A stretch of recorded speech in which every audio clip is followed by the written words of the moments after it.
welcome, guys. I didn't have a lot of time to announce the show or anything, and I'll do that in a minute. Because something monumental has happened. And we all are going to be forced to become like Nathan Oakley and Quantum Eraser. We will be flat earthers.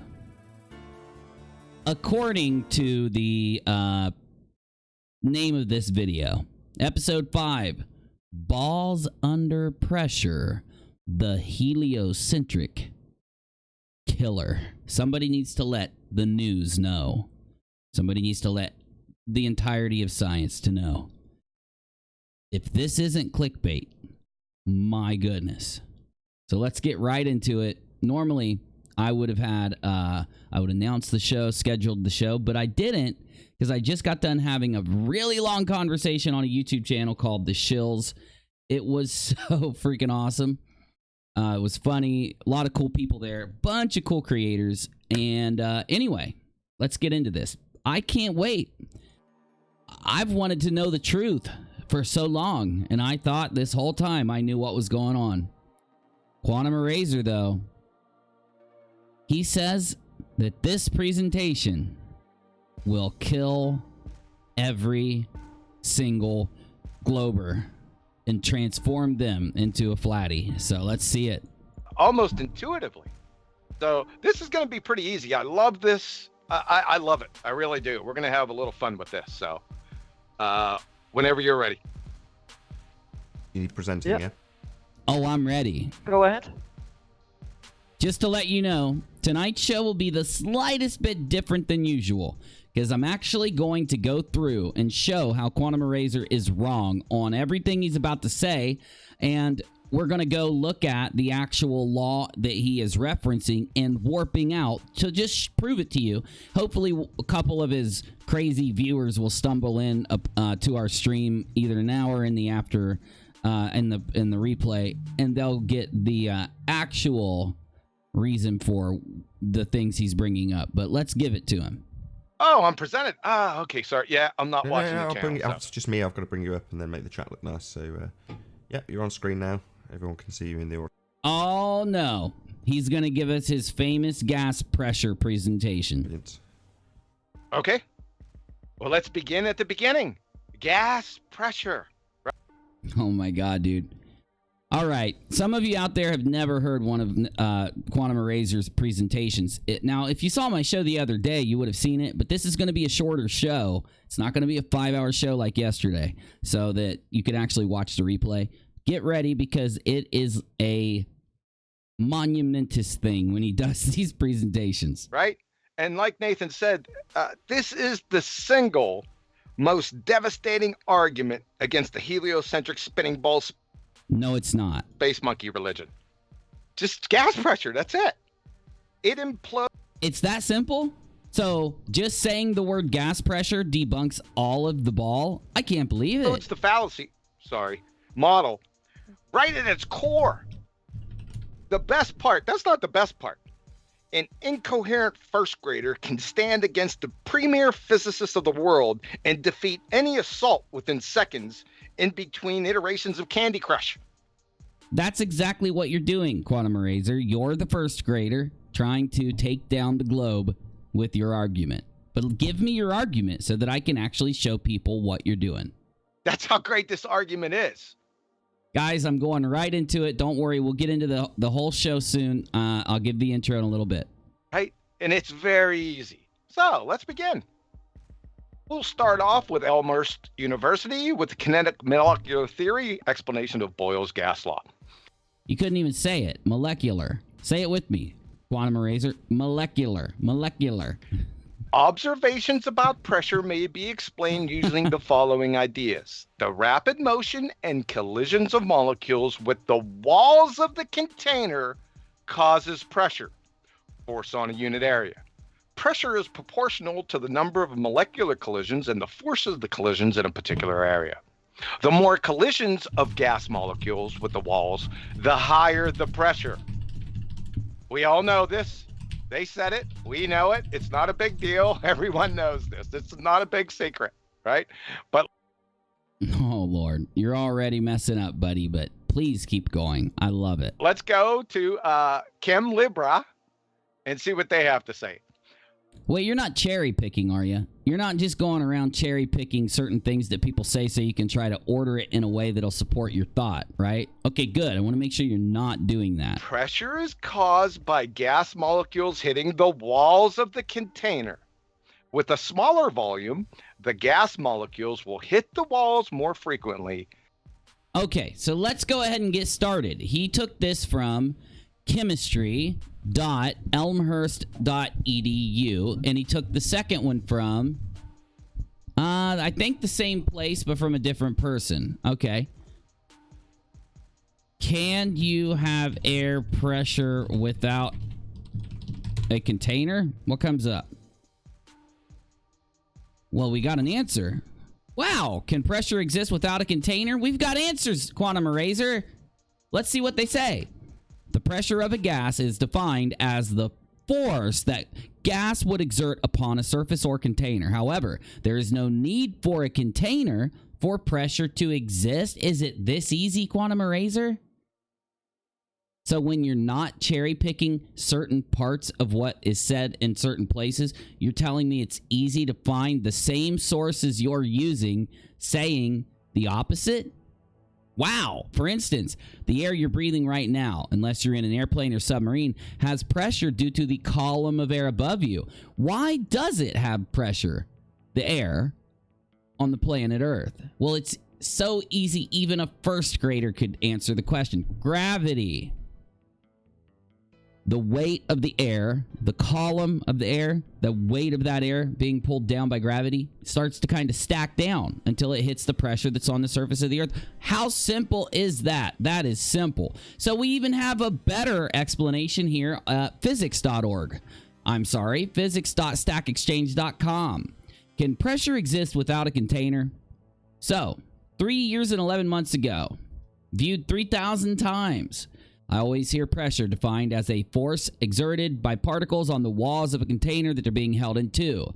This makes sense since the mathematical definition of pressure is P equals F over A. So, can pressure exist without walls to exert force on?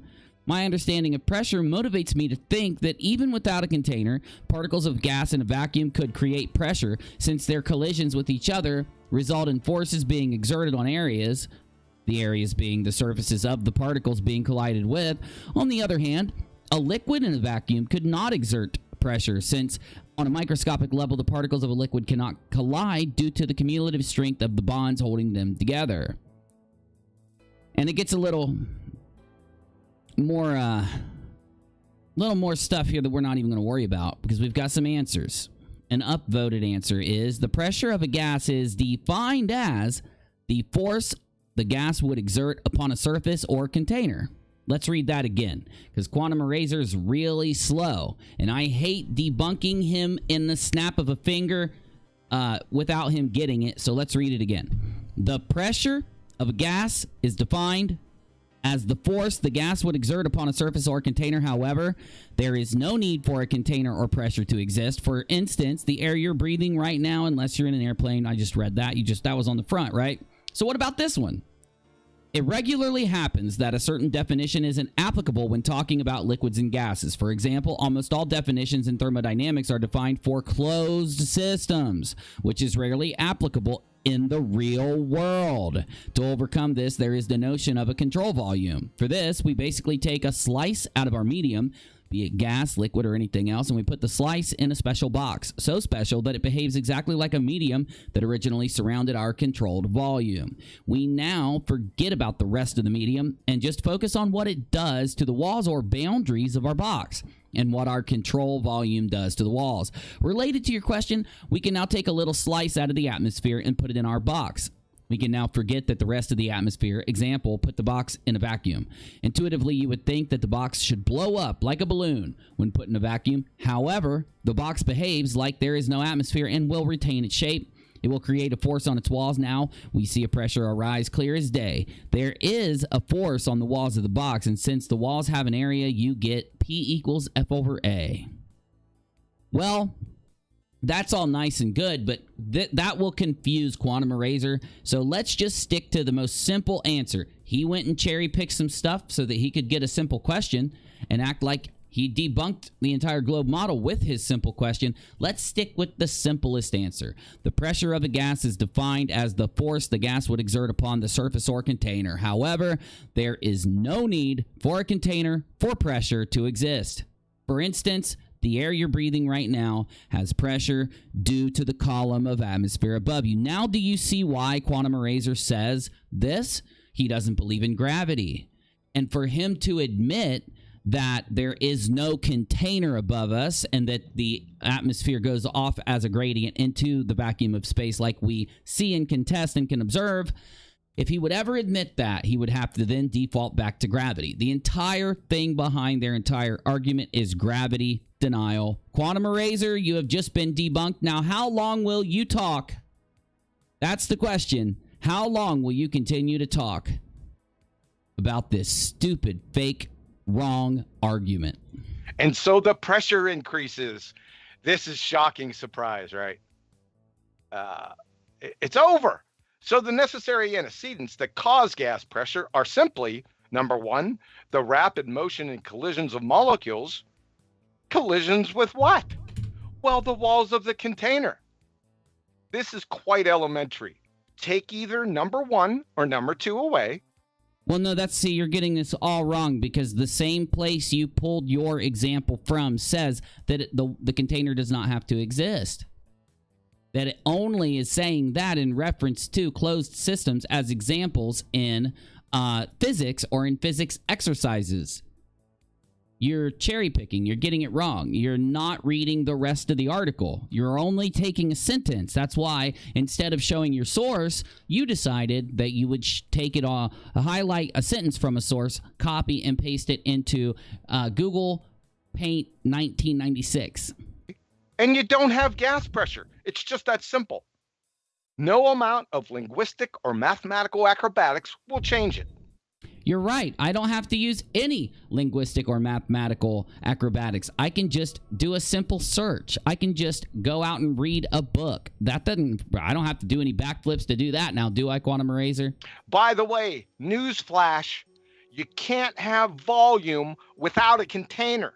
And we're going to get to that here in a bit. You're cocky. You're cocky for someone who is easily provably wrong, just simply wrong, 100% wrong. Why can I say that, Quantum Eraser? I know you're dense.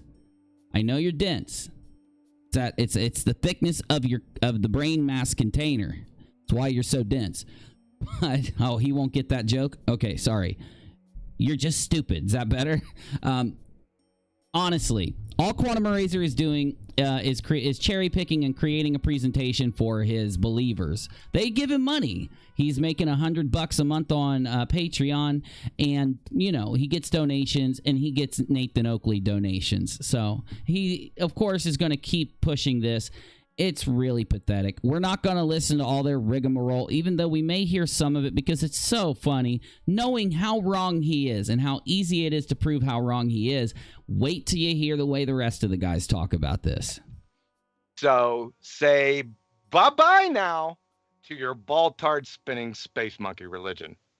Actually, you could say bye-bye to the flat earth and to your guys' religious fundamentalist little debate show, because I literally debunked you this easy. Didn't even have to go in and read more than a couple paragraphs. All right, we can stop right there. Let's stop right there. Any comments on this? Yeah. Yeah, I have a comment too. You're lying. In order for you to grab that sentence, you would have had to have kept reading and read the rest. This shows how deceptive Quantum Eraser is. He understands his audience. He knows what they desire for him to just do anything that he can, make up anything he can to try to be able to add in the second part, which is no globe. So he literally could say anything. He could say elephants, debunk the globe. He could say that t-shirts, debunk the globe. He could say my hot cup of coffee in the morning, Debunk the Globe, and his audience will be just fine. That's what they want from him. Volume. So that's going to be Brenda that comes under the scalpel there, isn't it? No, Brenda doesn't have to come in. This is easy to understand. And I don't even know why you guys, normally they settle on things that aren't really easily searchable. They try to make arguments about Coriolis and other things that if you tried to search it out, you'd have to go digging to find the answer. This is one of their weakest arguments because you can just type the answer in that quick. Oh, it's not only her, it's everyone, because they just don't understand volume and its implications with all their formulas in the laws. No, we just keep reading the article you pulled from, and bam, we got it. It's going to get bad here in a second. I can't wait. Betty? So yeah.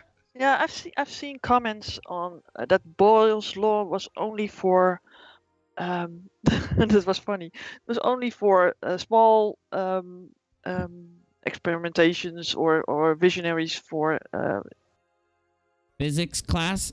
it to be shown in laboratories Exactly. and stuff, just to show with the containers, right? Yep. So it That's what it says. doesn't show itself on a bigger scale, but only on a small scale. They try to get away with that. That it only applies to small quantities, and not on atmospheric larger. I didn't know that was a condition here. I don't see scale in here. So that. No, you do know this, Quantum Eraser. This has been pointed out to you before. You just ignore it. Must not be a condition. Okay, we're going to skip ahead to his next presentation because if you think it could get worse than this, a simple Google search to fully debunk him and his cocky behavior, and Nathan Oakley agreeing with him. Wait until we keep going. Then I'll talk about By the way, of course, this is today. This is from today. It premiered just a few hours ago. That's why you're seeing it tonight on UNIRock Live, my nightly show to go out and find stupid, crazy, dumb, unbelievable things out there on the internet. Bring it here to you every night so that you can get caught up on the craziness that's out there and debunk it with me live. Thanks for coming. Thank you to the Shills for having me on. It was an excellent show. Make sure you subscribe to the Shills. If you want to help the show out tonight, people donate on Super Chat. If you want to tonight, though, if you're going to make a Super Chat, consider doing PayPal. Use the Streamlabs link. It'll let you put a message on the big board to PayPal. It's the same thing. It just gets, we don't have to wait a month and a half to get the money if you want to donate. No pressure, though. Get it? No pressure. that as well. No, Boyle's Law is going to be... Sorry, that was a Quantum Eraser joke. I'll stop joking around on them for a minute. I mean, it is kind of embarrassing for the guy. I mean, damn. I didn't even have to do anything to debunk him. It's already done. It's right there. Coming up here. Okay, I thought so. I'll shut up. We'll move on. Many times. Yeah, Okay. many times. So, yeah. Cool. Yeah, in that case, I'm happy. And Betty, if you've got anything to add, feel free. Otherwise, I'll put your screen back on. Oh, just carry on. Cool. Here we go. Okay, we will. Let me know when it's up, and you're going to see Boyle's Law. Okay, well, I've got Boyle's Law right here, Quantum Eraser, so give me your presentation, big guy. Excellent. Yeah, you're up. You presented. All right, spinning space monkeys, and this is trademarked, by the way. So, Who's going to end up being the spinning space monkey, Quantum Eraser? If I can debunk you, you are the spinning space monkey. Let's find out. this is from Wiki, the Baltard's alma mater. Boyle's Law, sometimes referred to as the Boyle-Mariotte Law, or Mariotte's Law, if you're in France, is an experimental gas law that describes how the pressure of a gas tends to increase as the volume of the container decreases. Well, weird. I mean, considering in every publication, every website, every dictionary, encyclopedia, I don't know, whatever you use, you're going to find that pressure of a gas defined by would exert upon a surface of a container. However, there's no need for a container for pressure to exist. You're going to find that sentence too, because it's pretty basic. So, Are you cherry picking again, Quantum Eraser? We'll find out in a minute. That's Boyle's gas law. So from Penn State, Boyle's law, or pressure volume law. Yeah, and there's a reason why I'm laughing here, because this is the death knell. It's right in the title. This is the death knell. So you're telling me this is your heliocentric killer? Over. Pressure and volt, you can't get away from that. Oh, I forgot. I got to leave him a quick comment. To anyone dumb enough to think that QE is right at all in any of this, go to Google, search, type in, quote,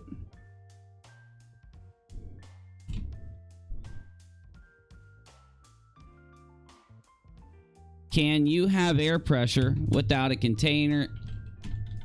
Press enter. Read the first sentence. If you think NASA programmed Google to lie to you, follow the link under it and read. Then come back and laugh at QE. Let's go. That was hilarious. It states that the volume of a given amount of gas held at a constant temperature varies inversely with the applied pressure when the temperature and mass are constant. And here's the equation, right? Okay, let's take that a little bit slower, QE. Let's try to actually understand it. Boyle's law, or the pressure volume law, states volume of a given amount of gas, okay, the volume of the gas held at a constant temperature varies inversely with the applied pressure when the temperature and mass are constant, ... I wonder what the ... is. Oh, well, we'll look later. Right here. You see this part right here? We don't have to deal with pressure. You see this part right here? That's your huckleberry. You know why? Question. How can you have volume without a container? Well, it's pretty simple. There is no need for a container for pressure to exist. It seems simple. I don't see how you're having such a hard time. Back to the Baldtard's wiki alma mater. Volume is the quantity of three-dimensional space. Okay. Volume is the quantity of space. The quantity of space. Got it? Enclosed by a closed surface. Enclosed by a closed surface, okay. For example, the space that a substance, solid, liquid, gas, plasma, or shape occupies or contains. Volume is often quantified numerically using the SI-derived unit, the cubic meter. The volume of a container is generally under... Container! I'm Quantum Eraser! Container! Okay, sorry, I won't do that anymore tonight. I apologize. Understood to be the capacity of the container, i.e. the amount of fluid, gas, or liquid that the container could hold. Container! Okay, stop it. Rather Sorry. than the amount of space the container itself displaces. So, in 3 sentences, we have container mentioned 6 times. I need to know what that means. I need to know how that debunks things so that I can debunk you. Give me your claim, please. Right? This is over. It's all over. It's not over because you're pulling a Bob. You're pulling a Bob from Globebusters. You're saying something in a celebratory fashion. You're having a stroke, and you are having some form of container meltdown. You're having container Tourette syndrome. Tourette container syndrome. Something like that. So tell me how it debunks anything, please. Over, people. You can't get out of this. Why not? Explain. So, say bye-bye now to... But you haven't told us why. All you did was read it. You have to tell us how this debunks it. your Baldtard spinning space monkey religion. Okay? What? No, I don't understand. Let's go read Boyle's Law ourselves. How's that? And yes, this is a little boring, but I have to make sure there's something out on the internet that counters his idiocy, or I just won't feel right.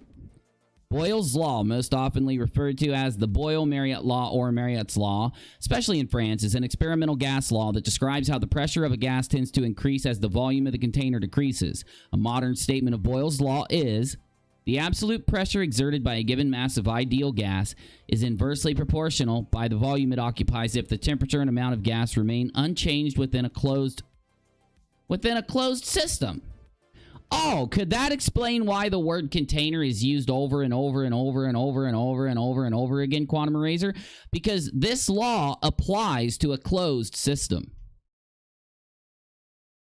A closed system must have a container.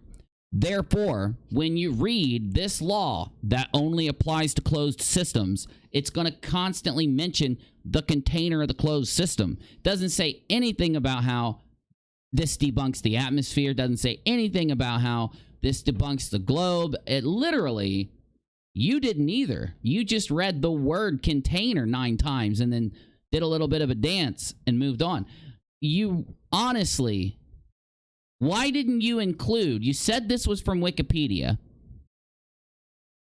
Did you include the word closed system, or did you purposely leave it out? Let's take a quick look, because if you purposely left it out, that would be deceptive.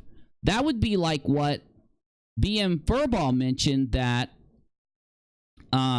Sleeping Warrior did with a letter from Einstein. At the top of the letter, that whole Einstein letter that they keep talking about on the Flat Earth debate, the top of it is labeled 1950 twice. Well, that's strange, right? That's a little bit weird. Something, you got to go listen to the Shill Show, because BM explains it. I guess, wait a minute, didn't BM do a video on it? Because if he did, we need to watch at least a part of it. BM Furball. Let me pull that up just so, okay, now I'll remember it later, but let me look. Let's see if Quantum Eraser left the word in. What words are we looking for? Well, right here. The absolute pressure exerted by a given mass of an ideal gas is inversely proportional to the volume it occupies if the temperature and amount of gas remain unchanged within a closed system. So let's see if he included within a closed system.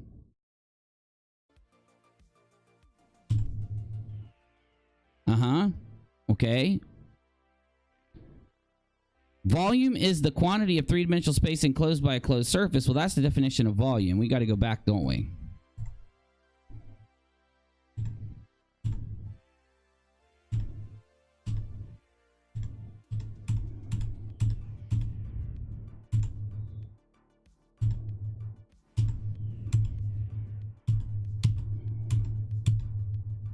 Boyle's law. There's the beginning of the Wikipedia article. Wikipedia.org, wiki, Boyle's law. The volume can... Wait. Boyle's law, pressure of gas tends to increase as the volume of the container decreases. Increase as the volume... So he stopped literally right before the words... Right here. He stopped right before this purposely to fool his audience, to lie to his audience with the absolute pressure exerted by a given mass, the volume it occupies if the temperature and amount remain unchanged within a closed system.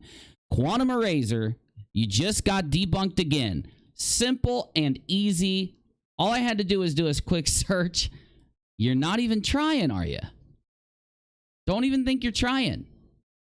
I think you're trying to make it obvious that you're lying. You just got caught twice, and you've only done 2 little tiny presentations. I debunked them this quick. Wow, man. This is getting bad, Quantum Eraser. Oakley, you need to sit down and have a talk with your main man, Quantum Eraser. You know, the guy that you're getting all that money for with all those... You see, this is why I criticize Quantum Eraser and Nathan Oakley. They just ran a GoFundMe campaign where they incited a shit ton of donations to Quantum Eraser. You got me? So that he can buy a new computer and get all the money and blah, blah, blah. And even though he just got a new computer a couple months ago from the community. What's my point? Well, my point is the man is purposely lying about these laws and these different, things that he finds laying around the internet. Purposely cherry picks, purposely stops a quote right when he needs to so he can misrepresent what it says. He says that this law debunks the globe, but the law states it only applies in a closed system. That's not what we have in the atmosphere. So this law doesn't apply to the atmosphere. And even if it did, I don't even think it would matter in the long run. But let's let him keep going. Let's see if we can bust him again just by reading the same article. Literally reading the same article he's pulling these sentences from. We keep debunking him. Please continue, Quantum Eraser. All right, let me stop there, even though I'm going to go for another one. Let me stop there. All this is a generalization of the Boyle. It's all over, people. You can't get out of there. You have no one is up, and you're to be the capacity of the container, i.e. the amount of fluid, gas, or liquid that the container could hold, rather than the amount of space that the container itself displaces. So, in 3 sentences, you have lied 1, 2, 3, 4, 5, 6, 7 times in those couple sentences.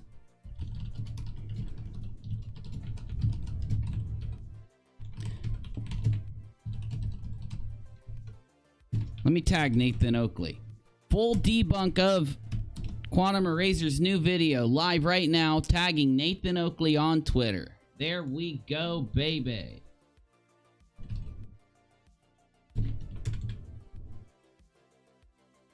Not even hard. Not even hard to debunk the guy.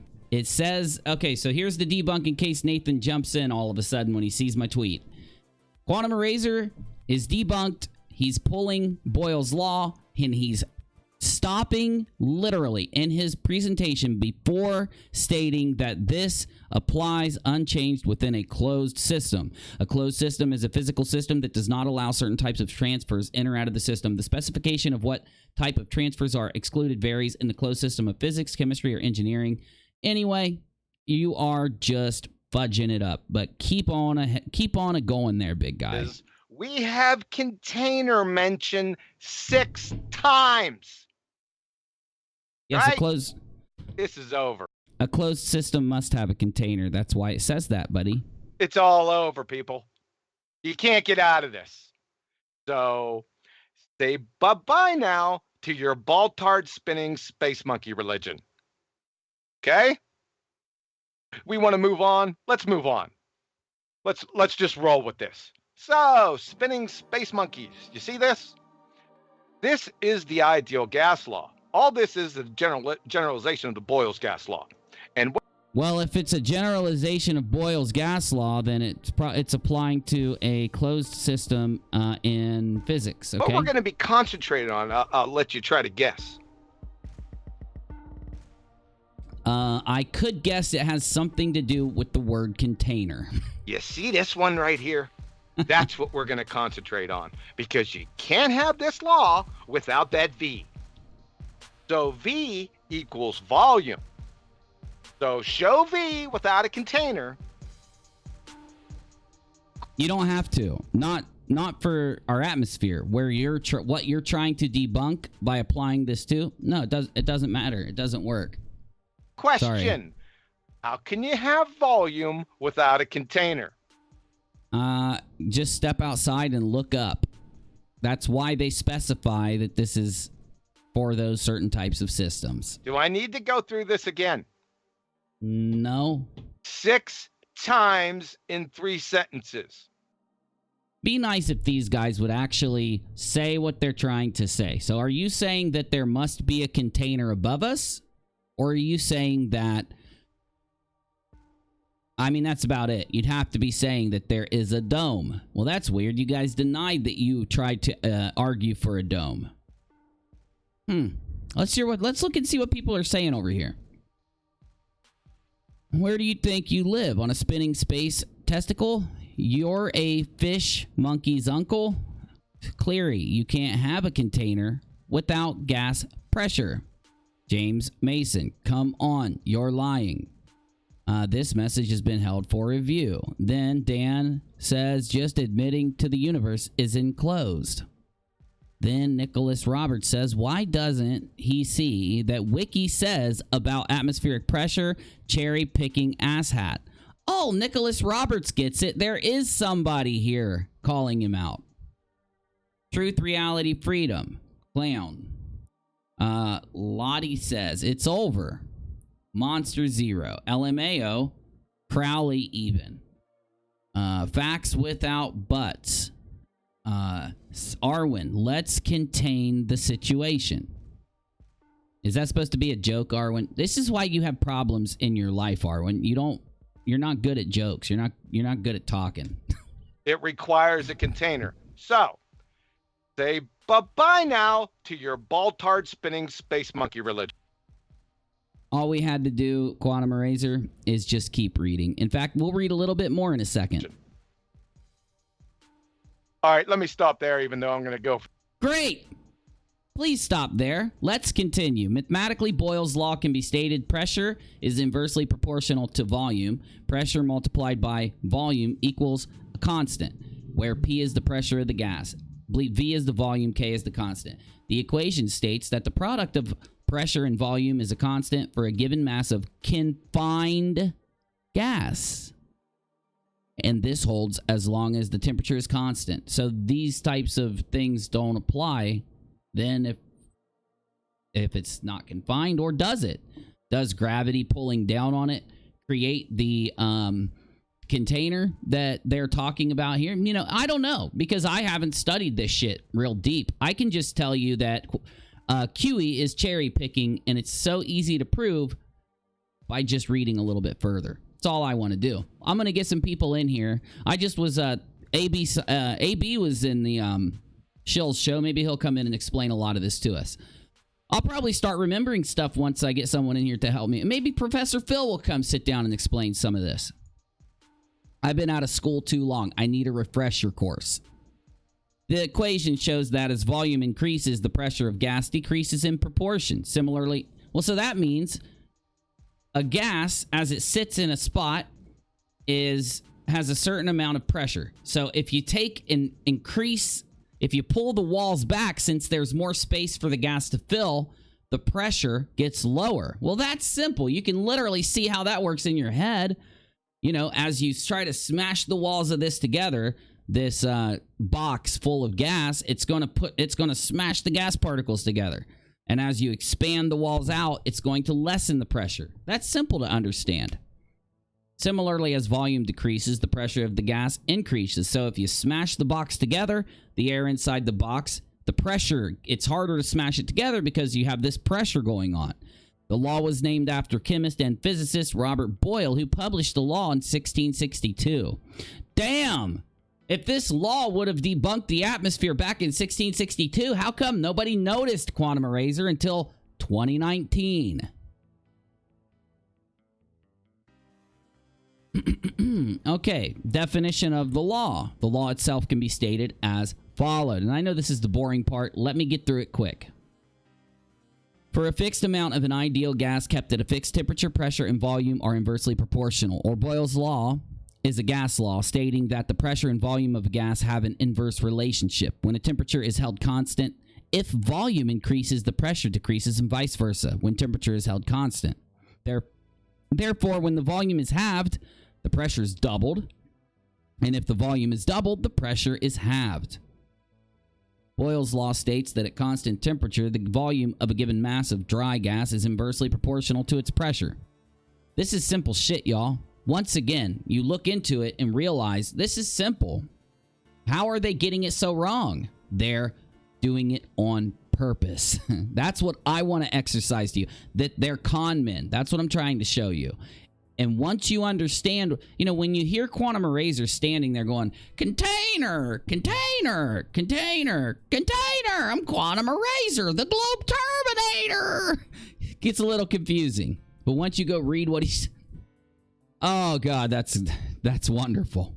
As you go, though, and read what he's talking about, you start to realize only a con man could warp this out so much. You got me? Most gases behave like ideal gases, moderate pressure and temperatures. The technology of the 17th century could not produce very high pressures or very low temps. Hence, the law was not likely to have deviations at the time of publication. As improvements in technology permitted higher pressure and lower temperatures, deviations from the ideal gas behavior became noticeable, and the relationship between pressure and volume can only be accurately described employing real gas theory, which is real gases are non-hypothetical gases where molecules occupy space and have interactions. Consequently, they adhere to a gas law. To understand the behavior of real gas, the following must be taken into account. Anyway, it gets a little complicated and boring, but I'll state this. Quantum Eraser reading this to you, cherry-picking a couple sentences out of this, does not debunk anything. And that is the easiest concept to get. For another one. Let me stop there. Any Now, of course, I'm not just playing this so that I can debunk Quantum Eraser and Nathan Oakley and show you how deceptive that they are. No, I actually want to show you how hypocritical they are, how pretentious they are. Listen to them celebrate as they debunk the globe. Even though they didn't, it's just an act. comments, quick questions? Absolutely. Well, again, we've got our beautiful Earth graphic on screen. So this is all pretty heavily dependent on container and its size, right? Oh, got a bit of feedback. Ah, come on, Nathan. Oh, The hey, image. Arwen. It's so hypnotizing. I didn't so see you join because beautiful. I've reduced the hangout. We've We know you're hypnotized by the globe, Arwen. We get it. been joined by Arwen. Good to have you, Arwen. Hello, good evening. Good Hello, evening. Arwen. Good evening. Very pleased to have you. So we're at the point where we're discussing Boyle's law, Arwen. We're talking about the size of the container and how that would dictate or increase and decrease the pressure based on the size of the container. And we've got the Earth graphic on screen, and it doesn't have one. It doesn't have to. The law you're reading from applies to closed systems like tanks and boxes and stuff.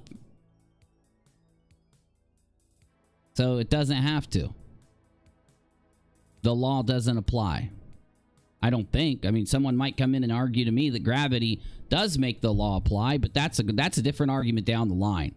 The sheer fact you guys won't talk about the rest of the article is enough to make this point. Yep. But we've Yeah, definitely and got then the Globers say, oh, but what about gravity? Gravity is gonna make that gas all cling to that ball somehow. Somehow, it's pretty easy to understand. I don't know if you really need a somehow. It's drop a tennis ball, and then imagine dropping, I don't know what, like a million tennis balls, but imagine that they all weigh, less than a ping pong ball. Just give it a little thought. You know what I'm saying? It's not hard to get, buddy. Earth is the And- container, they say. Right. But the funny thing is, and even I try to keep telling them, but even gravity in their conceptualization of what it's supposed to be and what it's supposed to do, it's considered a weak force. It's just a push on the matter. And it's never gonna be strong enough to oppose the actual force. Wait a second. Are you Then how come you can't jump off the face of the earth, Arwen? Why can't you just leap like Superman there, buddy? talking about bird landing? What? bird landing, the phenomena attributed by the pseudo-scientist that was on your panel today, Arwen. Oh, right. Bird landing. No direct relation. I'm just referencing. Okay, let's get to Quantum Eraser's next presentation, and let's see if he purposely leaves anything out here. Though, Looks pretty. Yeah. playing into the natural psyche of the human nature.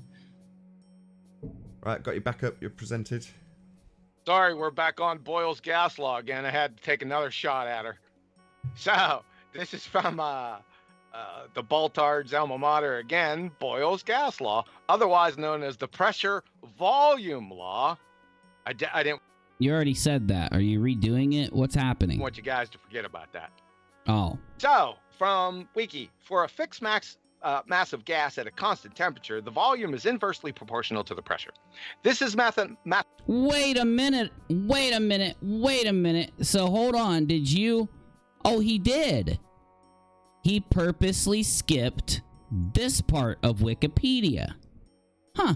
Wonder why your last presentation was here, and now your next presentation is here, but you didn't read this, and then you didn't argue about whether the Earth is an open or a closed system, and whether having gravity on the globe would count as closed or open in looking at the gases. You know, why didn't you do any of that? Why didn't you at least just read this part? Why are you cherry picking this in the beginning, then cherry picking this now, but forgetting to cherry pick this? Well, you wouldn't be cherry picking if you did that, but you get what I'm saying. For someone that complains about fallacies, complains about Globers cherry picking things, damn, man. mathematically. So this is just another way to write the equations above. P phi equal K. But you yourself just argued with Sleeping Warrior that mathematics doesn't describe the real world. And as Sleeping Warrior said, you can't use models or mathematics to describe these things. Another contradiction. How does that fit in? How does that big argument you gave not too long ago fit in with this? Okay, K is some constant. So, you see this V? And it even says where P denotes the pressure of a system. Yeah, but this is math. The V equals a certain number. Each of these letters equal a certain number, and it is an equation. So does all that arguing from Sleeping Warrior that you guys agreed with, now it's out the window? I see. V denotes the volume of the gas, and K is a constant value representative of the temperature and volume of the system. So, again, how can you have volume without a container? I don't even understand how this is hard to grasp. Volume literally is just a representation of the amount of space, as you just read. You're saying that there isn't space above us? As in, there's no place for an atmosphere? The space that is occupied by the atmosphere doesn't exist? That's your argument right now. Or you're arguing that there is a container. One of the two. It's hard to tell. You have to go over the volume definition. I don't need to think or have to read this again. 3 sentences, 6 times container is mentioned. Oh, I get it. That's what matters. The amount of times that the word container is mentioned. Okay. So say bye-bye now to your... Okay. Type me into my chat what you guys think. Hook me up. Somebody give me a good opinion about why they are skipping this part where it talks about how this law applies within a closed system. Why would they leave out the fact that... Let me know in my chat. I need you. I mean it. Let me know in the chat. Why are they purposely trying to skip over that it remains unchanged and it applies within the closed system? You tell me right now in the chat.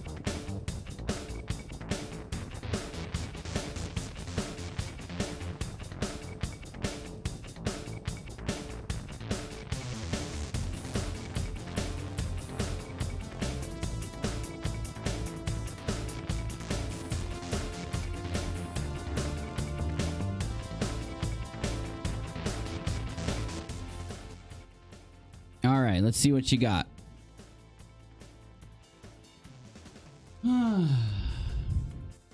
Pressure gradient says, I can't read your name. Great point. The pressure gradient does completely smash their stupid argument, and they are purposely ignoring that too, yeah. Never trust a flurfer, damn it. Lol. I'm on the side that says the dude is full of shit, but I'm also lining up with the book. Says Dead Game. I don't know what book you're talking about. So Genesis is real, says Phil. What? Where is someone talking about the Bible now? Blue Marble Science does a better job. No, well, I'm not trying to debunk him. I'm just trying to show you where he cherry picked. No offense. This is just a live stream reacting to his stupid video. This isn't a video I've uploaded. This is happening live. It's not been pre-recorded. I think Rachel fell asleep. She's talking in her sleep. Okay, Marty Moose, because the amount is so minuscule, it can be considered a closed system. On the other hand, you can argue it's open because it's not fully closed. Like I said, the answer is complex, not yes or no. Well, that's how I feel, Marty. That's why I said we should have a discussion with someone that has studied this recently. I haven't. Joanne, maybe we can get Blue Marble to come. Blue Marble's cool. He hangs out with the shills. I could probably get in touch with him. If he did a good job debunking Quantum Eraser recently, and what is this a Quantum Eraser re-upload because he just premiered it? It may be. Quantum Eraser has a habit of re-uploading things, so I'm with you there. Okay, I want them to figure a space of their so-called land to firmament. And Streamlabs said, well, my chat just skipped, so hold up. Streamlabs says, Streamlabs is saying that somebody won 5,000 points when they went on the little adventure. Joanna also won 5,000. How much did you guys bet? How much money do you guys have? Good Lord. He's confusing volume with mass, says Dead Game. I've already read Marty's. Okay, Joanna, I want them to figure a space of their so-called land to firmament. Read that. Rick Rold says, uni scared that Robert Bassinio was in that live agreeing with Quantum Eraser. I don't know any Robert Bassinio, so I'd have to look him up. Have no idea. But I really don't care who agrees with Quantum Eraser on this. There's a bunch of people agreeing with Quantum Eraser. They're all wrong. Quantum Eraser isn't right.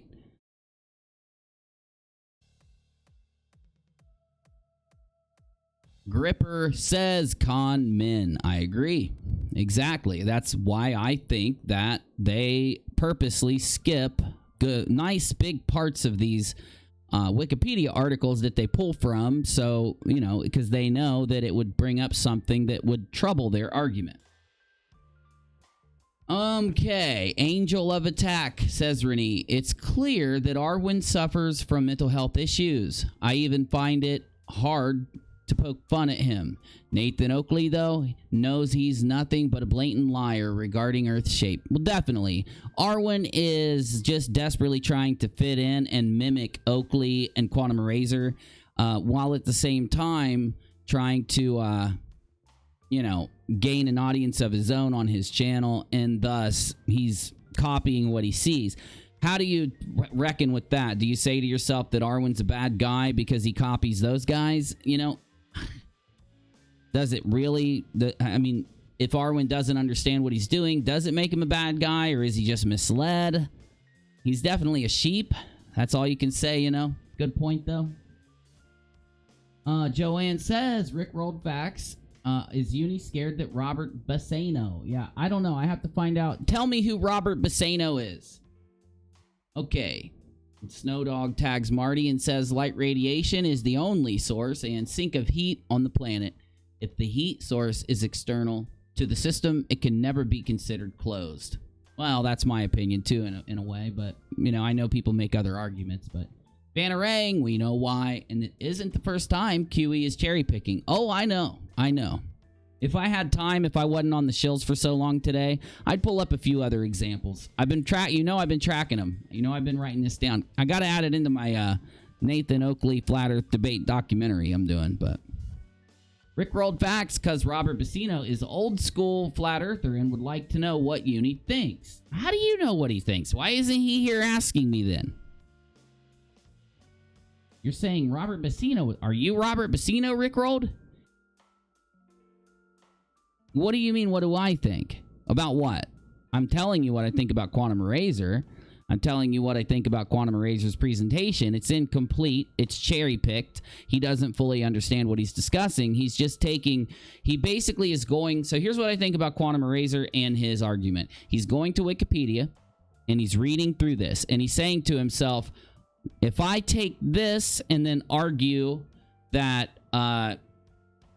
you have to have a container for air pressure, and then I skip this because then people will realize the closed system argument. It'll complicate the minds of the viewers that I'm trying to brainwash, and then I jump to here and make this argument and then complain about volume and its definition of using the word container, and I repeat container over and over and over again with an emotional inflection. I can get my audience of people that are brainwashed enough to be watching me and possibly agreeing with me, confused enough and brainwashed and led enough. That's why he repeats the word container the way he does so many times, so that he can get that little bit of propaganda out there. That's my opinion.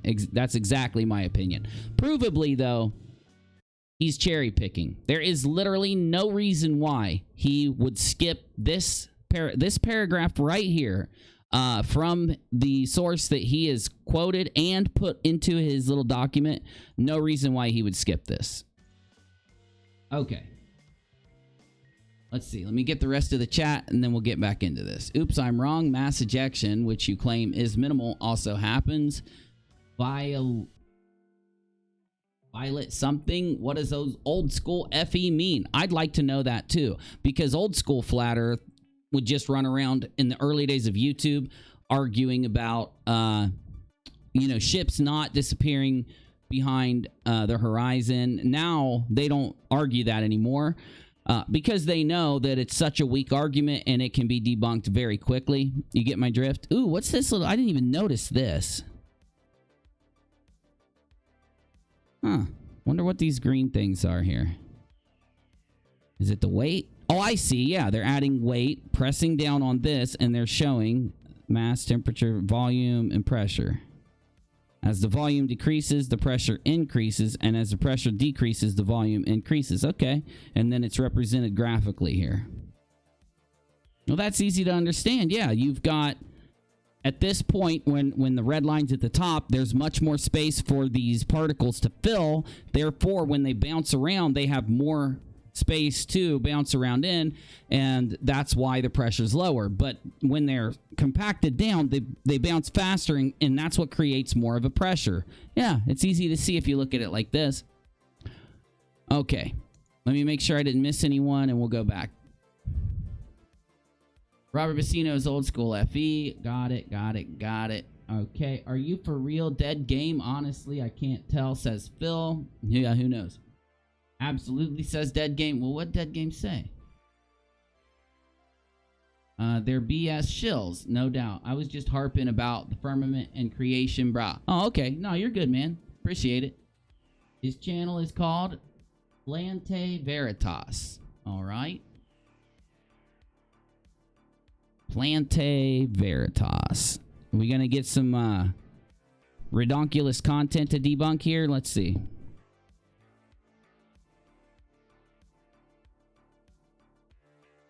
Oh, yeah.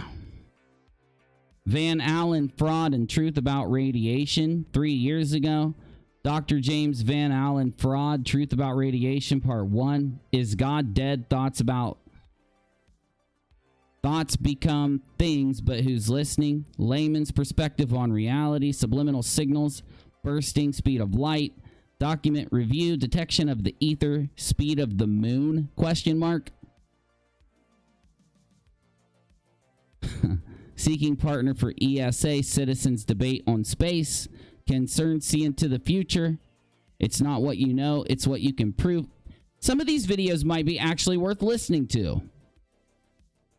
We'll give them a shot. We'll leave this up. Maybe in the after show, we'll get familiar with Mr. Old School's work.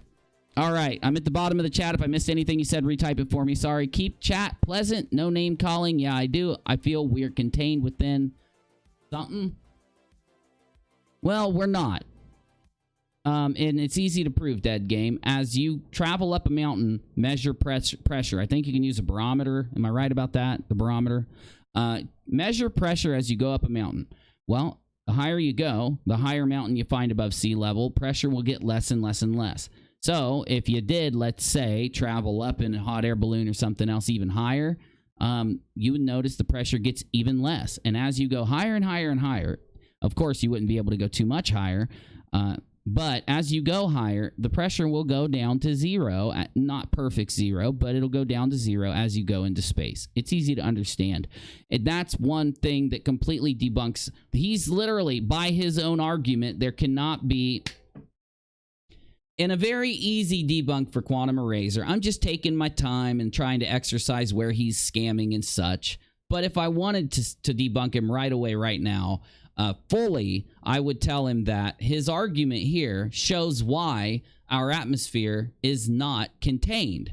Because if it was, like these laws state that Quantum Eraser says that he agrees with, there would be no pressure gradient in our atmosphere. Pressure would not be more at the surface and be less as it goes up. It would be all the same, thanks to the dome or thanks to the ether container or whatever the hell they say it is. So, of course, I try to work to that point at the end of the stream, but I'll go ahead and jump in with it now so that people understand what I'm doing. I know there's some new people here. And blue marble's better. Blue marble's okay, fine. Blue marble also does science. I don't. I haven't been to school for a long time, as you already know. Anyway, let's get back to it. Your ball-tard spinning space monkey religion. Let's move on to entropy. So, gas expansion into a vacuum. I'm sorry, this is from entropysite.edu. So listen closely. Gas expansion into a vacuum, mixing of ideal gases or liquids, diffusion, effusion, colligative effects, and osmosis. Each fundamentally involves an increase in entropy, right? This is the second law of thermodynamics. Okay, well, let's go find the second law of thermodynamics and also what other... Okay, entropy.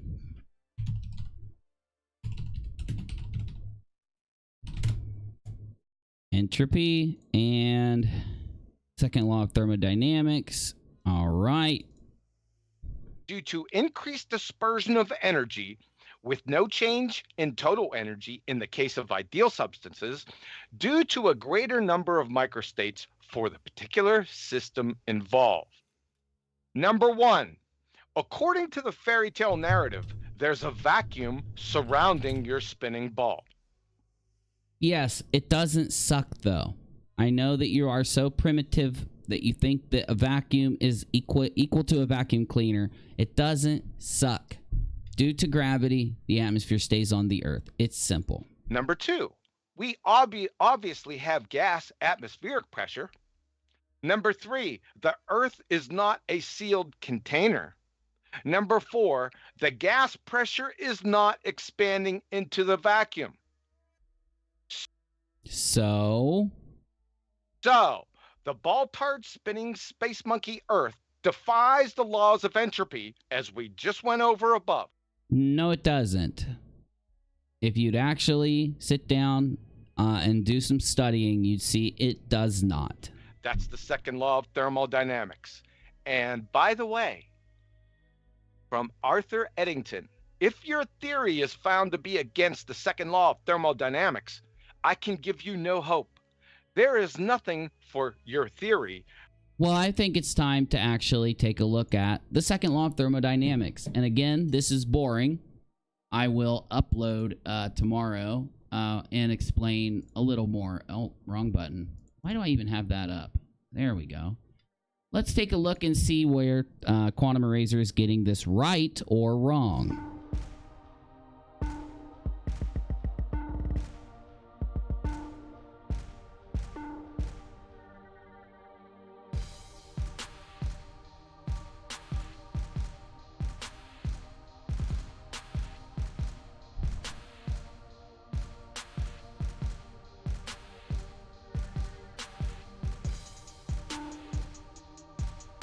So I got tagged here by Gripper. Anytime I argue with flat earthers in the comments, I ask them how much research they have done outside of watching flat earth videos. Always None. I just don't think they bother to study. If they want to debunk anything, Quantum Eraser knows he has to understand it first. I don't think he understands the second law of thermodynamics. This is going to get boring. Here we go. The second law of thermodynamics states that the total entropy of an isolated system, well, let's see what their definition of isolated system is. Physical science, it is a system so far removed from other systems it does not interact with them. A thermodynamic system enclosed by rigid, immovable walls through which neither mass nor energy can pass. That's an isolated system. Okay. An isolated system can never decrease over time. It states the entropy can never decrease over time. The total entropy of a system and its surroundings can remain constant in ideal cases where the system is thermodynamic equilibrium or is undergoing a fictive reversible process. In all processes that occur, including spontaneous processes, the total entropy of the system and its surroundings increase, and the process is irreversible in the thermodynamic sense. The increase in entropy accounts for the irreversibility of natural processes and the asymmetry between future and past. It's a little complicated, but let's get a little bit of a sum up. The second law was an empirical finding that was accepted as an axiom of thermodynamic theory. Statistical mechanics, classical or quantum, explains the microscopic origin of the law. The second law has been expressed in many ways. Its first formulation is credited to the French scientist. Who cares? Okay. So. Corollaries. Many people who are interested in inventing perpetual motion machine tried to circumvent the restrictions of the first law of thermodynamics by extracting a massive internal energy of the environment as the power of the machine.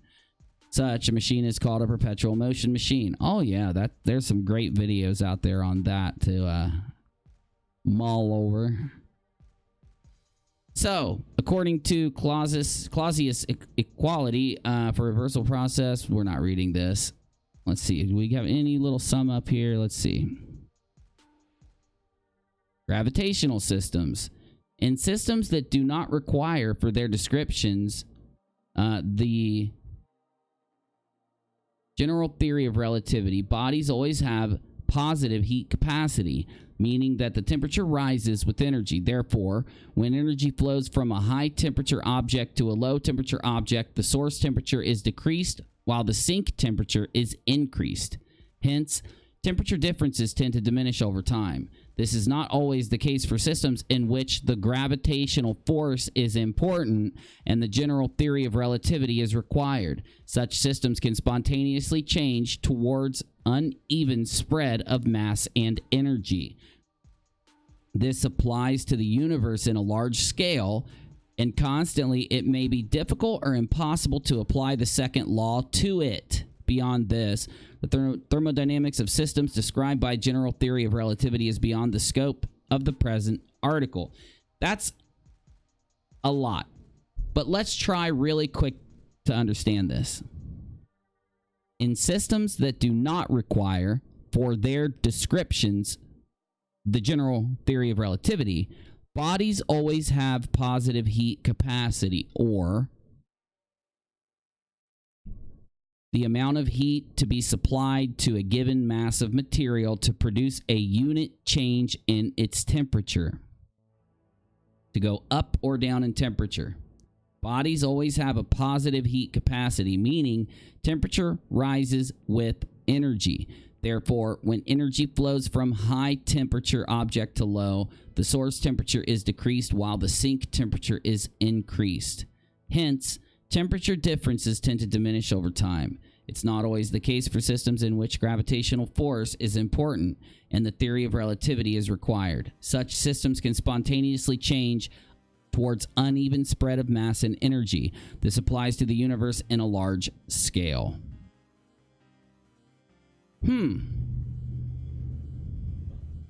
Seems like this is really complicated. Seems like you might have to study this for a nice good while to even start to get the basic concept of it, right?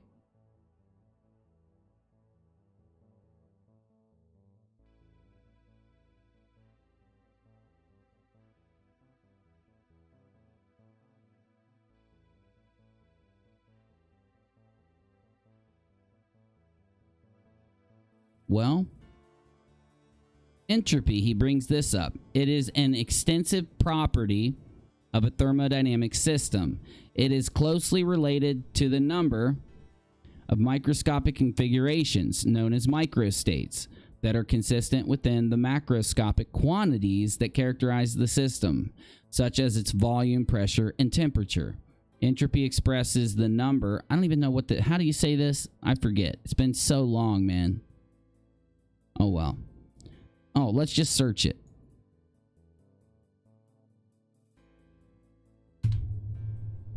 Omega. It has a value of 800. Oh, I didn't know that. Under the assumption that each microstate is equally probable, the entropy is the natural logarithm of the number of microstates multiplied by the Boltzmann constant. Damn, Quantum Eraser, you understand this?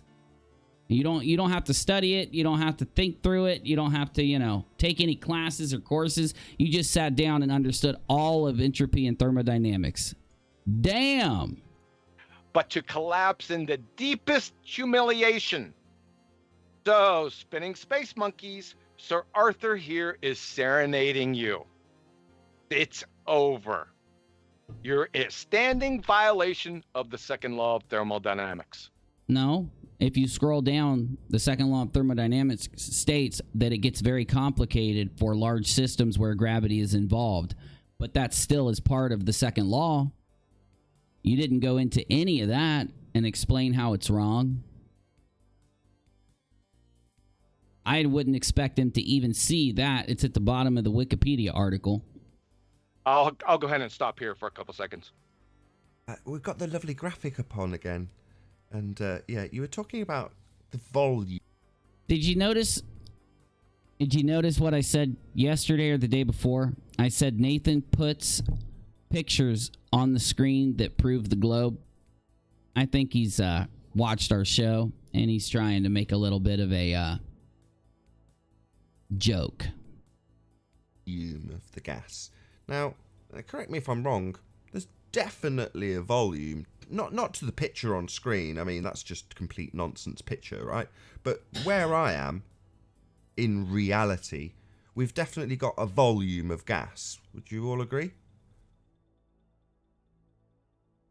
Yeah. Yep. So, in order to have Well, you're breathing, aren't you? a volume of gas, what would we need in order to have that? Could it be the thing you just repeated like 85 times? Container. A container. But the picture on screen doesn't have a container. Instead of a container, we've got this black bit, this vacuum of space instead of a thing to contain the gas. But they allege that the volume is just stuck to the side. Aren't you stuck to it? You're not stuck to it? So you float away? What floats away? Let me use your same argument. What floats away? Are you floating away, Arwen? No. Well, what floats away? What doesn't stick? Wait, everything sticks. Why do we stick? But you're saying that the atmosphere doesn't stick. Well, that doesn't make sense. So the thing that pulls us down doesn't pull air down. Well, it does. If you filled a balloon full of air, it would fall down. Blow into a balloon, let it go, it falls down. Huh. Weird. Yeah, I can't wrap my head around how you don't get this. How you don't... So you're arguing that we all should be flying away. So why aren't we? Why aren't your arguments indicative of reality? Or you're arguing that we stick, it's just that air does not. Okay. I mean, correct me if I'm wrong, John. I know you've just said this, but that's in direct contradiction of the second law of thermodynamics. No, you just didn't read the whole thing. Dynamics, is it not? I don't even have that great of an understanding of the second law of thermodynamics. I don't even think I had that great of an understanding of the damn thing when I was in school. I think I had a very basic understanding back then, and I don't think I've studied too much on it up to now. But I can at least go read the Wikipedia article and see that you're either not reading the article or you're lying or you're being deceptive. It's one of those things. You're either lying and being deceptive or you didn't read the article. That's as far as I can go there. Yes, and they have a volume too in the fairy tale narrative, but their volume is 3.58 times 10 to the 80th cubic meters. That's the volume of their fairy tale vacuum of space. That volume has an average torr of 10 to the negative 17 torr. Ergo, at sea level. Are you just trying to sound smart? I think you're just trying to. It doesn't work. Not after everything else you just said. You could drop the act. We must have our air pressure at 10 to the negative 17 torr. That's it. Why? It's not. It's at like 14 or something. And then as you go up, it gradually goes down to zero. The zero once you leave the atmosphere. It's so easy to understand and test. Did these guys ever try to explain the gradient, the pressure gradient? And after reading everything you just read, why aren't you explaining how do we have a gradient inside this magically closed flat Earth system that you're discussing, that you're saying is debunked? I think you're kind of debunking yourself between the 10 to 18 minute mark and the 20 to 25 minute mark. Truly. If you don't give a good explanation of this gradient, this pressure gradient. That's it. That's equilibrium. It's over. Do we have 10 to the negative 17 torr? Are we breathing? We're definitely breathing. How in the world does that debunk it, though? You're not saying how it debunks it. I'm not even getting your argument this time. I think you guys just got really stoned before this one. It's kind of like your Coriolis argument from yesterday. Your arguments have devolved into the point where you can't even understand them. You kind of have to make the assumption for you. Yesterday, we had to make the assumption of what you were trying to say about Coriolis if we sorted through all your word salad. Today, we've got to try to make the assumption of what you're trying to put together while you're giving your presentations. It's just evolving here. Then their fairy tales kaput. Or is yours? It's either ours is or yours is. It's over. Simple. And how would we get that in the first place? I mean, how would the Earth being constructed and Well, you're the one saying that God did it, right? That's what their argument is. Science has a damn good, argument for how. and have that gas be combined, basically. I don't. Well, as it's all forming together out of a nebula of gas in space, the thicker stuff having a higher mass gets pulled to the center, and then the lighter stuff having a lighter mass is on the outside. Gravity pulls the thing with the most weight in faster, as you see. That's why things are heavier than others. Got me? I mean, it's pretty easy to understand if you just went out and read a book or something. Again, I have to default back that they don't understand the model that they're trying to debunk. See how that is possible. Well, the Big Gravity Bang. attracts it. Now the Big Bang. Vacuum of space. The Big Bang. No one ever said that the Big Bang was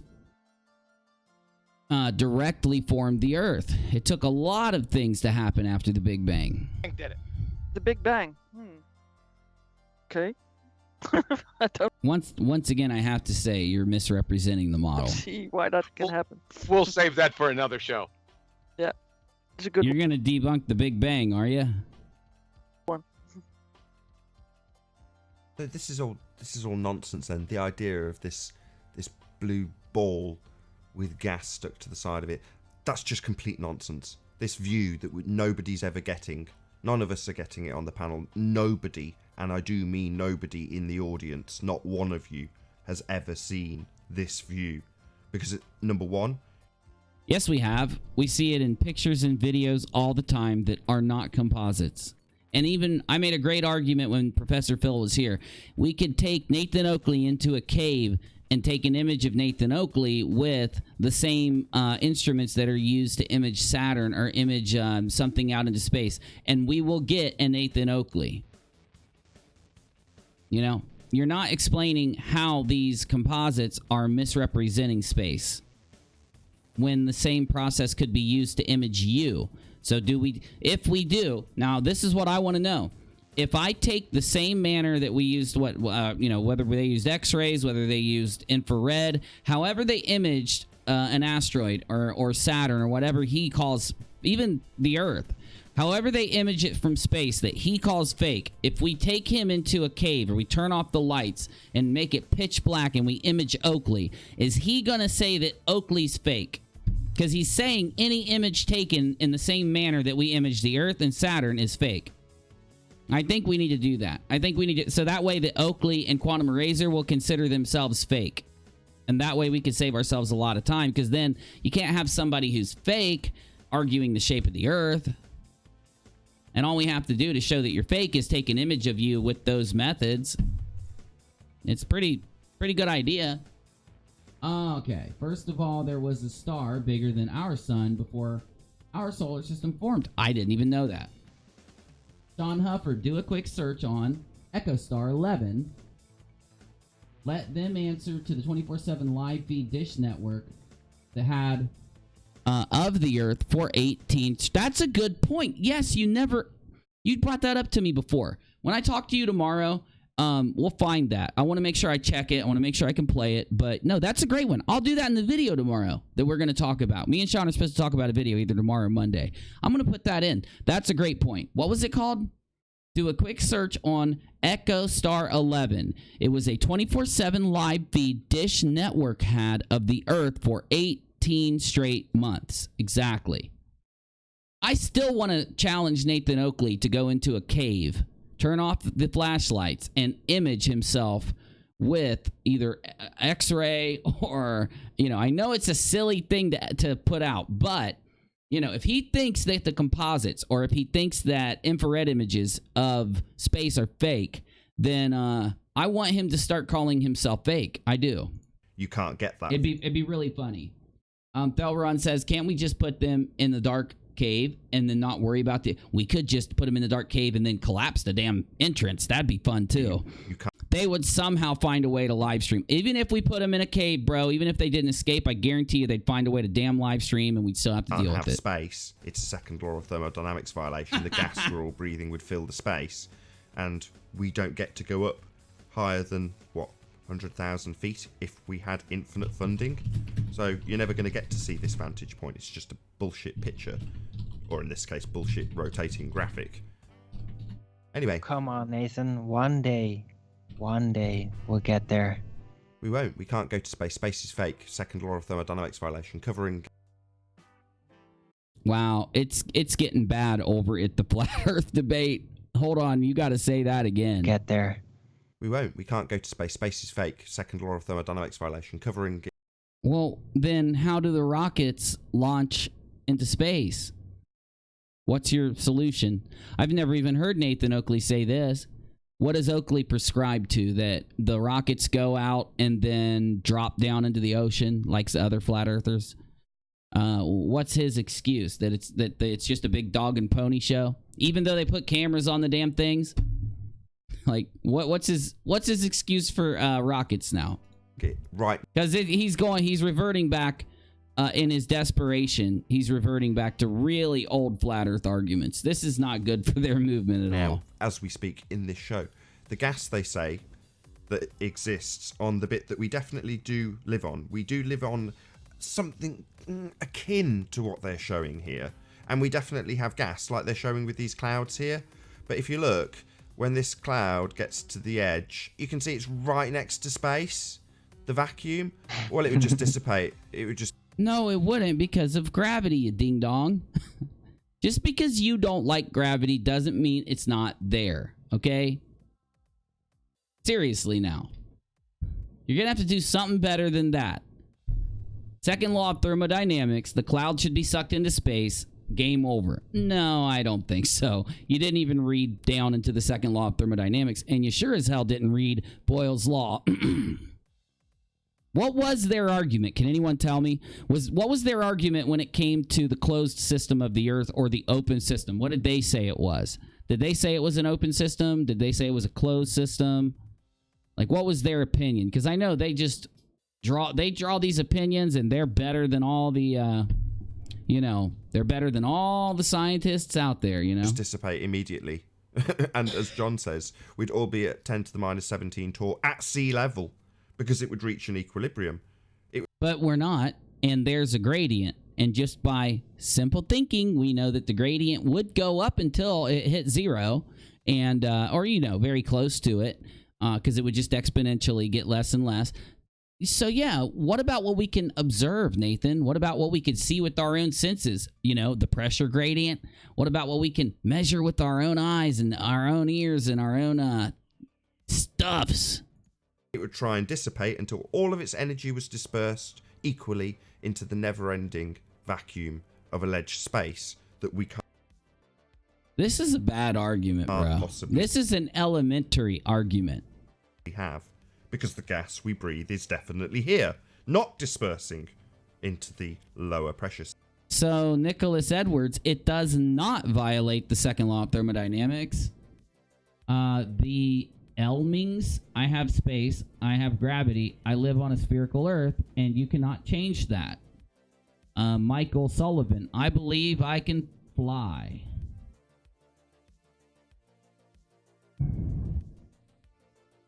Cleary, mucho crazy ass. Slam free poetry. One day we'll catch that laser. Nathan is fake. I never seen him with my own eyes. Yes! Thank you, Michael. Whoever's in here, whoever this Michael guy is that's in here doing this to Oakley, I like that guy. Because that's my argument. My argument is that Nathan Oakley and Quantum Eraser are fake. Because if we took a picture of them with, the same type of photography that we take pictures of Saturn and Venus and asteroids and other objects with, then it must mean that he's fake too. System. So this picture, just complete nonsense.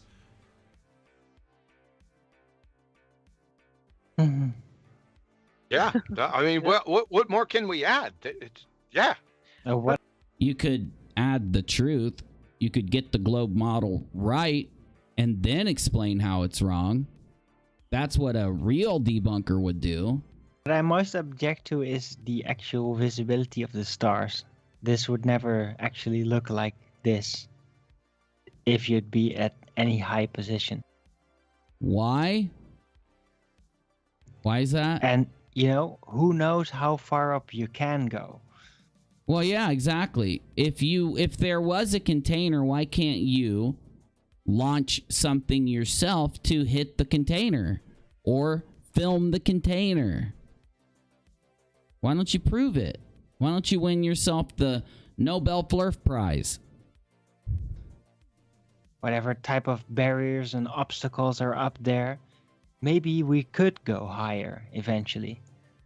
You just said we can't. Now you hold the front door. You know that rockets launch because you can travel and watch them launch. So you know they do, right? So you know that as high as we could get, we can get there. Those rockets can get there. The rockets, of course, go into space, but you want to say that they don't. Well, you could do what students do. They launch rockets up into space. Why not? You mean you make enough money to do it? Take your flat earth debate income and launch a rocket and prove it. Once you prove that there's a dome up there, every flat earther is going to send you like $10 and you're going to be rich. But yeah, what we get to see here on screen, that's never going to be the natural view. It already is. We had a satellite company, a private satellite company, a private cable company put up a feed. You haven't addressed it. Never. Yeah, you're never going to like get to this. witness a second law of thermodynamics violation. You could. There's going to be civilian space travel soon, and people are going to start taking pictures and video of it. What are you trying to say that will never happen? What happens when it happens? It's going to be fake? Before your very eyes. That's never going to happen. So this, like I say, is ipso. Oh, I get what you're saying, Nathan. You're saying that because you can't go up there, you can argue that it's fake. That's a bad argument. You know that. Even your deceptive ass knows that's a really bad argument. By the way, guys, my cold is starting to go away if you can't tell. It's awesome. Hate that shit.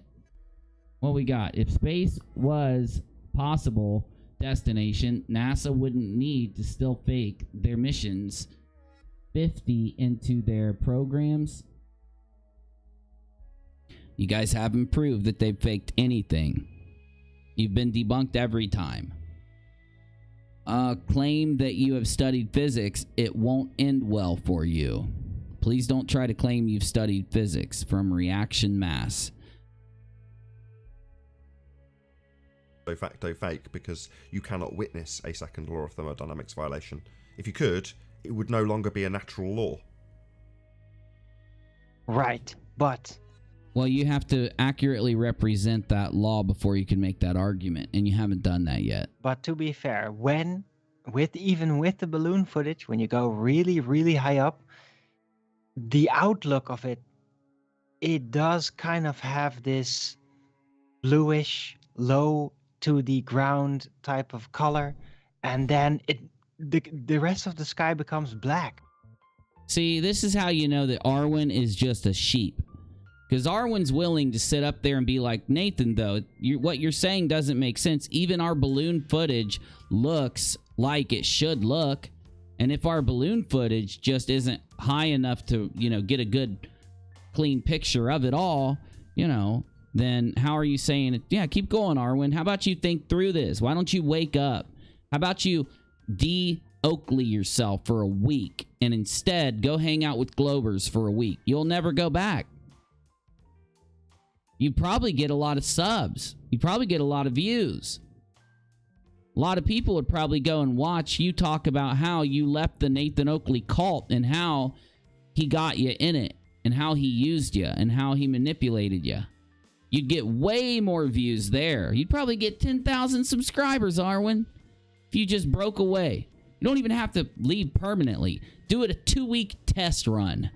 Instead of going and hanging out on Oakley's show, you can come hang out on my show. You can go hang out on some other Glober's show.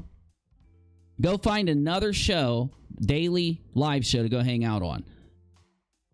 You'd wake up quick. And even this... I'll even invite you on. I'm inviting you on my show, Arwen. Come on over. You're not allowed to yell and scream. I don't think you will, though.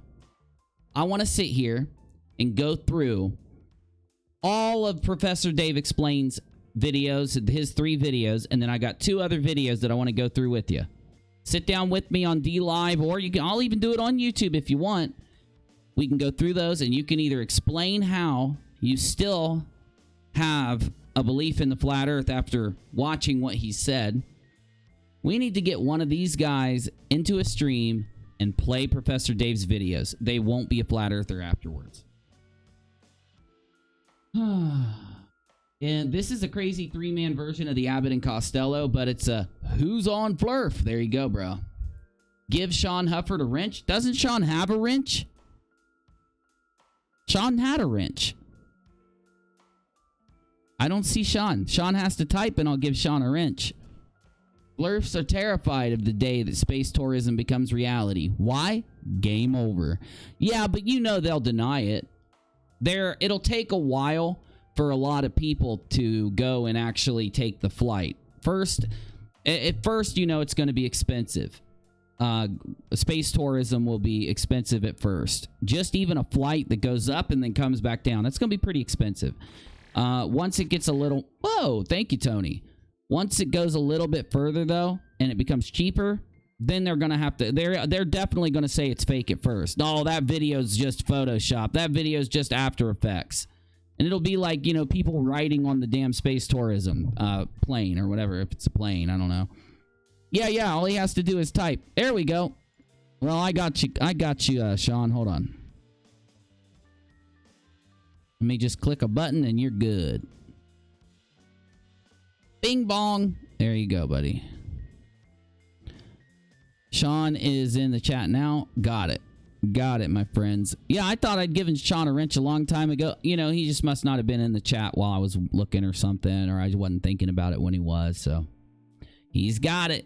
This happens during the day, from what I've seen. It's very strange how that works. So we don't fully understand really what we're looking at. You don't, Arwen, that's the problem. And if you would come talk to some people and sit down and actually try to learn the other side, you wouldn't be a flat earther. That's the problem. You haven't given it your full attention. Take what you've given the flat earth and give it 1/10 of the attention for a week or two to the globe. What are you scared of? You're obviously scared of something. You know what? You know why you won't do it? You know why no flat earther will do it? Because if they do, they're gonna, even though they'll be in denial, they'll still say, I'm still a flatter. I'm still a flatty flurf. They'll say that. But when they lay down at night to go to sleep, when they wake up and they get their flat thoughts in their head, right next to those flat thoughts, the debunk that they watched is going to be right next to it. How do I know this?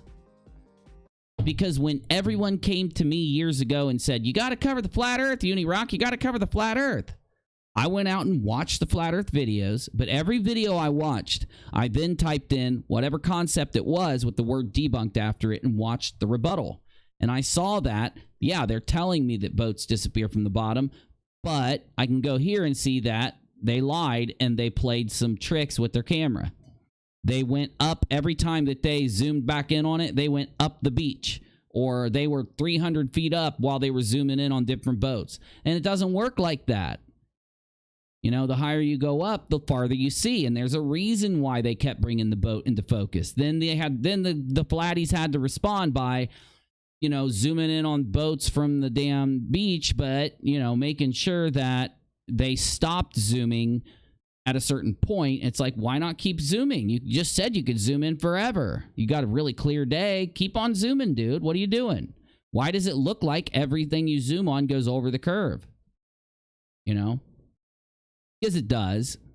And when the thing that debunks it the most is the size of the object when it goes over the curve. You get me? Like the size of the sun when it disappears beyond the horizon. If the earth was flat and due to some crazy thing in the law of perspective that no one understands, the sun, as it goes away, it gets to a point where you can't see it. Even though we know that would never happen, because we can see stars and we can see the moon and we can see all these other objects.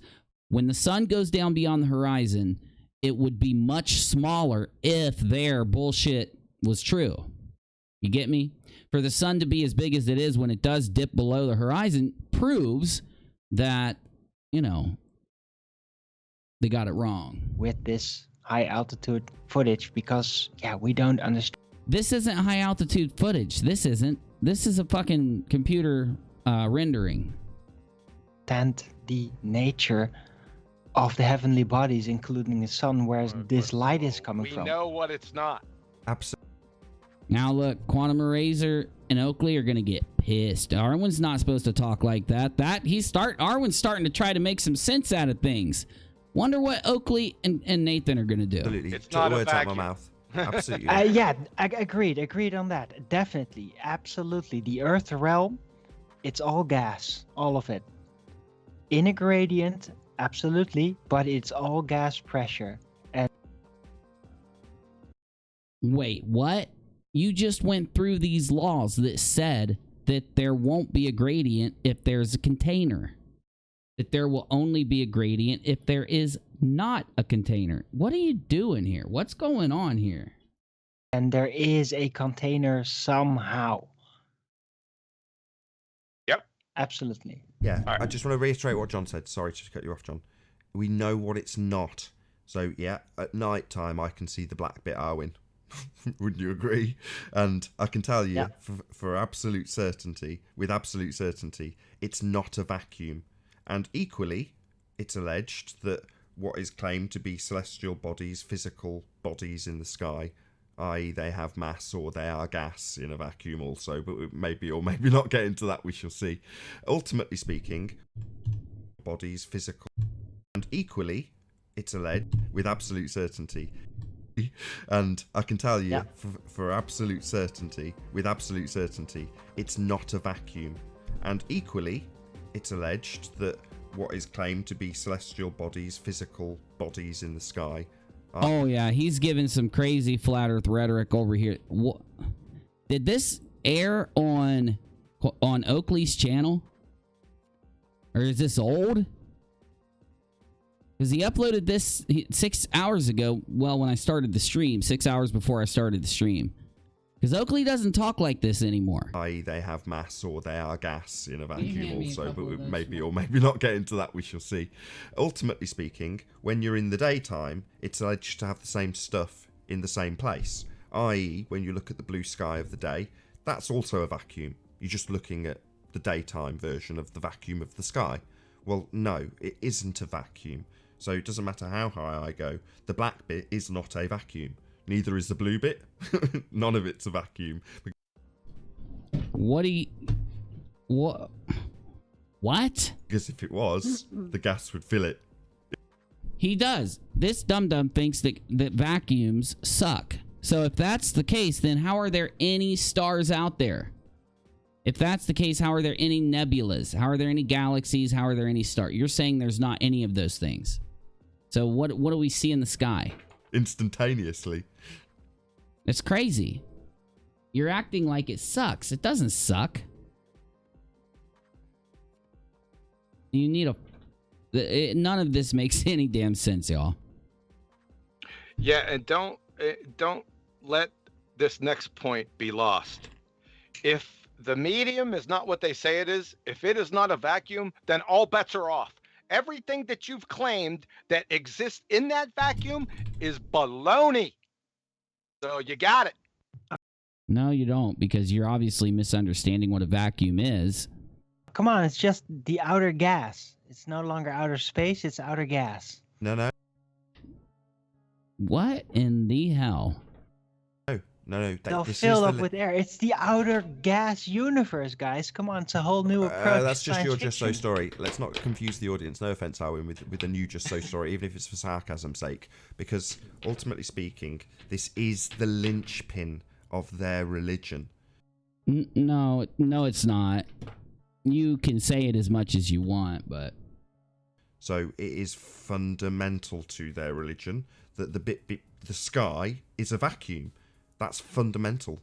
You can't have any of the descriptions of accretion to bring us into a ball in the first instance.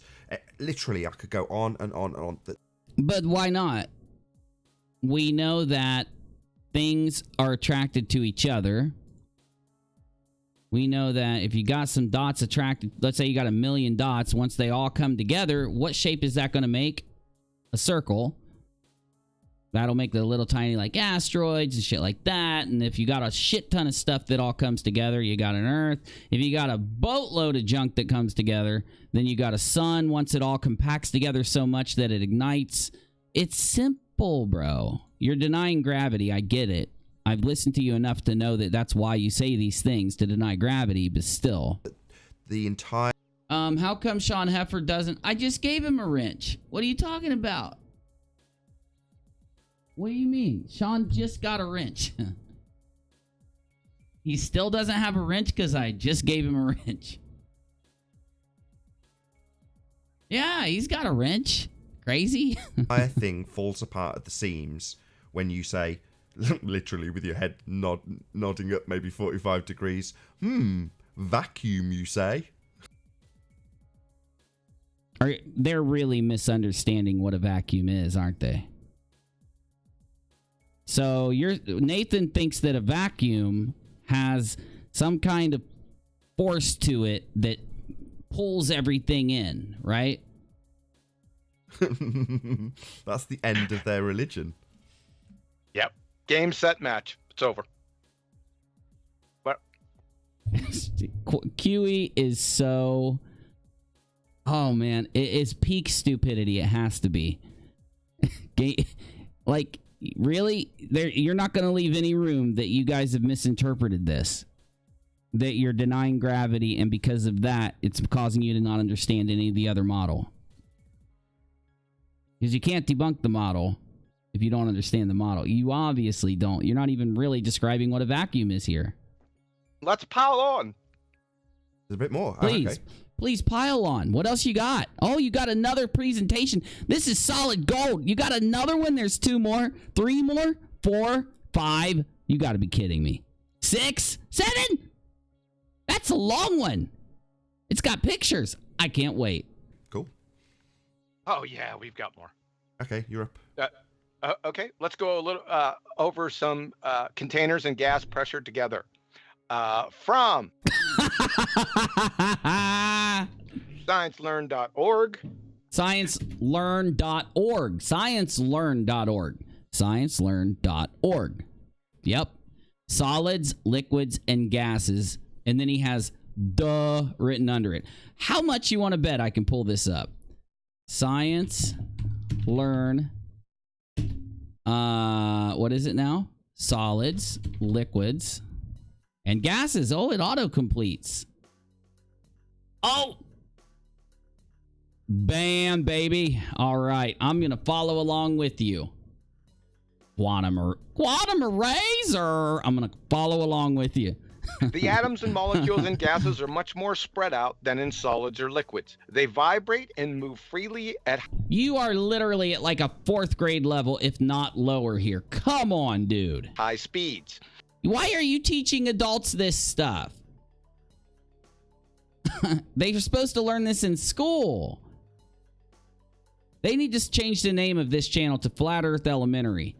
The Flat Earth Debate, we need to start a petition for them to change the name to Flat Earth Elementary. A gas will fill any container, but if the container is not sealed... How many people we got here? Oh, snap, we got people. Hey, guys, if you want to donate tonight, donate to PayPal. I'm out of e-juice and I'm losing my mind. You don't have to, though. I will keep streaming either way. Gas will escape. So, number 1, where's the container? And it better be a sealed container surrounding the Earth, because the gas... The atoms and molecules in gases are much more spread out in liquids and solids. They vibrate and move freely at high speeds. The gas will fill any container, okay? If the container is not... Let's find where it says this. Now, let me just do a search. Control F. The atoms. All right, got it. It's under gas. Atoms, molecules, and gases are much more spread out than in solids or liquids. They vibrate and move freely at high speeds. A gas will fill any container, but if the container is not sealed, the gas will escape. Wait. Bing, bing, bing. Hold on. Did you leave out that part, Quantum Eraser? This is literally the 5th time I've caught you today leaving out something that will really fuck up your argument here. Now, hold on. The atoms and molecules in gases are much more spread out than in solids or liquids. They vibrate and move freely at high speeds. A gas will fill any container, but if the container is not sealed, the gas will escape. Okay, you got that part. Let's keep going. Gas can be compressed much more easily than a liquid or solid, so that means all of them can be compressed. Think about a diving tank. 600 liters of gas is compressed into 3-liter cylinder. That's a lot of compression, okay? Right now, you can breathe in air, a mixture of gases containing many... It's so fucking elementary, dude. This is Flat Earth Elementary School. Water vapor is a gaseous state of water, unlike ice or water, okay? Blah, blah, blah, blah, blah. Water or exhale vapors, all right? We've known about solids, liquid, and gas for 100 years. But science has discovered that the states. One state is plasma, which naturally occurs in lightning, and we create in fluorescent light bulbs and plasma TVs. Another state of matter is Bose-Einstein condensate, but this state only occurs at super low temperatures. Nature of science, related This is elementary, my dear Watson. Please tell me he doesn't say that. Escape. I'll slap myself. This is simple. From the University of North Carolina. Okay, hold up. University of North Carolina. Where at? Here we go. Okay. Shador.org. Unchim Advanced Gases. Okay. Is it Shodor? Shodor on Chem Advanced Gases. Let's see. Oh, bing, got it. Okay, keep going. Gases behave differently from the other two commonly studied states of matter, solids and liquids. So we have different methods for treating and understanding how gases behave under certain conditions. Gases, unlike solids and liquids, have neither fixed volume nor shape. They are molded entirely by the container in which they are held. We have three variables when we measure gas: pressure, volume, and temperature. Okay, he's got that? No. Okay, so let's read the rest. As we did earlier, pressure is measured as a force per area. Standard SI unit is a Pascal. However, atmospheres and several other units are commonly used. The table below. Wait, what? How? You're telling atmospheres, ATM. Ooh, interesting. You didn't put that in? Pressure of gas, force area on the walls of a container. Okay, well, atmospheres and several other units are commonly used. The table below shows the conversion between these units. Okay, atmosphere has 760 torr. 1 atmosphere, ATM, okay. The volume is related between all gases by hypothesis. I don't know his name, and I can't say it, and I'm not trying to. I could say it like this: Avogadro, which states equal volumes of gases at the same temperature. Okay, that's like Boyle's law then, right? Or whatever it was. We derive the molar volume of gas, volumes per moles of gas. This value at 1 ATM or atmosphere, right? Yep. And at 0 degrees is shown below. Got it. The ideal gas law assumes several factors about molecules of gas. The volume of the molecule is considered negligible compared to the amount of the volume of the container in which they are held. We also assume that gas molecules move randomly and collide in completely elastic collisions. Attractive and repulsive forces between molecules are therefore considered negligible. Okay. Got it. We also can use the ideal gas law, blah, blah, blah. We talked about that earlier. Gas constant R is the same for all gases. If you solve for R in the ideal gas law, two sets equal the other. Okay. If you know the initial condition of a system and want to determine the new pressure after you increase the volume while keeping the numbers of moles and temperature the same, plug in all the values you know. Got it. We do not need to represent them in the equation because their values will cancel, so the combined gas law equation becomes that. Okay. Okay, we have considered only gas as one substance, blah, blah, blah. Several happens, according to Dalton's law. Gotcha. And what is the initial pressure of a flask before any reaction takes place? As we stated earlier, the shape of a gas is determined entirely by a container in which it's held. Sometimes, however, the container may have small holes or leaks. Weird. It's almost like everything that is said here relates to a container for a specific reason that you guys are leaving out. I wonder what that could be.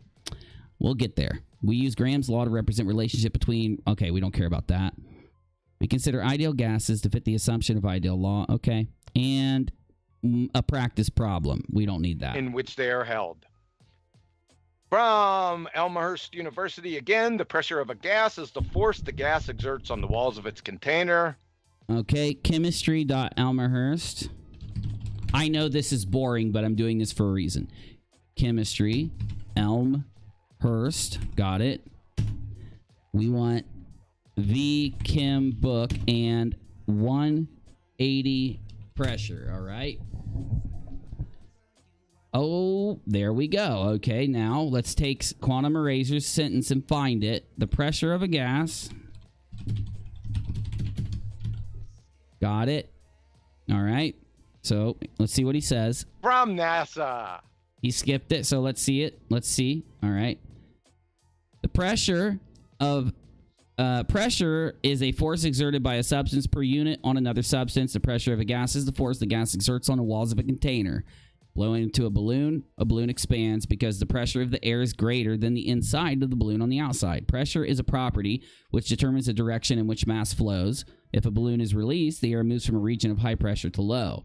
Atmospheric pressure varies with height, just as water pressure varies with depth. As a swimmer dives deeper, the water pressure increases.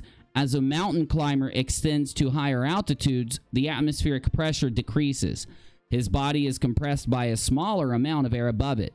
The atmospheric pressure at 20,000 feet is only half of that at sea level because About half of the entire atmosphere is below this of elevation.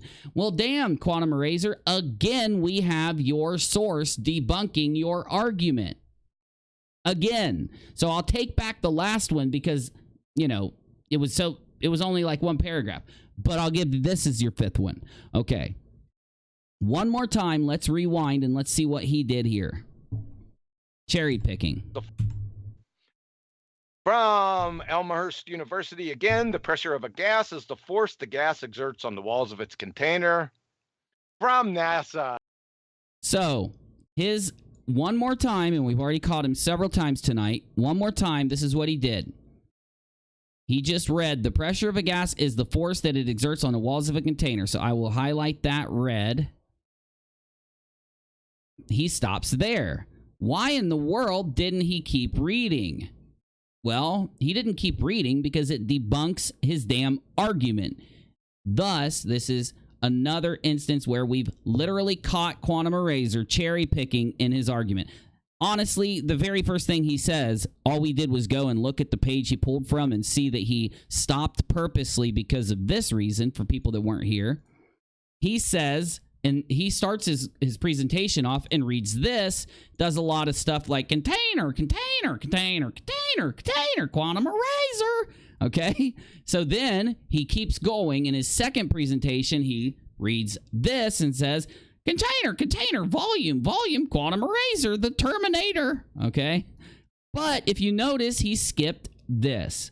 The absolute pressure exerted by a given mass of an ideal gas is inversely proportional to the volume it occupies if the temperature and amount of gas remain unchanged within a closed system. Why? Because if you read about Boyle's law, which is the entirety of his presentation up to now, it states that only in a closed system, like during physics problems or, you know, in learning physics, Boyle's law, blah, blah, blah, 1622, who, I'm Quantum Eraser. Quantum Eraser, container. All right. So this is something Quantum Eraser should have to answer for if you're a flat earther. And I know for a fact there's like 30 of you guys in my chat right now. You're annoying the piss out of me. I like that you're here, but I'm going to be honest with you. You're annoying the piss out of me. I'm just telling you, honestly. At least I'll be honest with you. Your Quantum Eraser Terminator read to you this, and in the chat, people said this while he was reading it. Heliocentrism is a pagan religion dating back thousands of years. It's just a modern version of it. Can't wait till these schmucks try to explain gradient pressure. Well, that's Rob, debunking them, so that's good. Roll Tide, Shilling 101. Yes, he is. See, Oddity, what is Simon Dan? He's a person. Subman Stan, everything he reads in his Gmail draft is taken from science books that say the Earth is a globe. Jack Stander, Nicholas Roberts, get off the crack, bruh. James Mason, these trolley ballers are gay for flat Earth. Howard Massacati, we don't do experiments, we just watch YouTube. John Watson, if the ball and everything on it is falling through space, we would not be in contact with the ground. Simples. NASA says, sod the gravity, we need proof of the molten core. Cork says, reaction mass, and you're a moron that makes assumptions. Clearly says, flat curious, and defund NASA says, you globers are idiots. Well, you all are agreeing with all the people in the chat that are flatties are celebrating Nathan and Quantum Eraser defeating the globe with what they say. Even though all their sources, save the very basic source, is purposely leaving out sourced material that debunks the bullshit they're spitting. Literally. Like this. Quantum Eraser just said, the pressure of a gas is the force that the gas exerts on the walls of its container, but atmospheric pressure varies with height, just as water pressure varies with depth. As a swimmer dives deeper, the water pressure increases, and as a mountain climber ascends to higher altitudes, the atmospheric pressure decreases. His body is compressed by a smaller amount of air above it. The atmosphere pressure at 20K feet is only about half of that at sea level because about half of the entire atmosphere is below the elevation. Atmospheric pressure at sea level can be expressed in terms of 14.7 pounds per square inch. The pressure in a car or bicycle tires is also measured in pounds per square inch. A car should have 26 to 30 pounds, and a bicycle tire is 40. And even if I want to go a little bit further, the weatherman is likely to give atmospheric pressure or barometric pressure as 30 inches. This type of measurement is made with a Torricelli barometer, blah, blah, blah, blah, blah. At sea level, the force of the atmosphere pressure will support a column of mercury 76 millimeters in height. Actually, the weight of the column of mercury is equal to the force of the atmospheric pressure. So if we had a container, we wouldn't be able to use the little mercury thermometers. We wouldn't be able to use them. Or is it saying barometer? It's saying a barometer, okay. A Torricelli barometer consists of a long tube closed at one end filled with mercury and inverted in a vessel of mercury as shown in figure 4. Exactly. You guys left out a lot, Nathan Oakley and Quantum Eraser. You guys left a lot out of this. And if you just would have read it, then you wouldn't have thought you debunked the globe. In fact, you thought if you would have read the rest of the paper, you would have thought you debunked the flat earth. Now we know the problem. You're just not reading far enough into the sources you pull. I'm glad I could help you out tonight. The molecules are in constant random motion and frequently collide with each other and with the walls of a container. Because the molecules are in motion, a gas will expand to fill the container. Since density is defined to be the mass divided by the volume, density depends directly on the size of the container in which a fixed mass of gas is confined. Yet even more reading. This is tutoring for children. A gas. It has no shape or size of its own.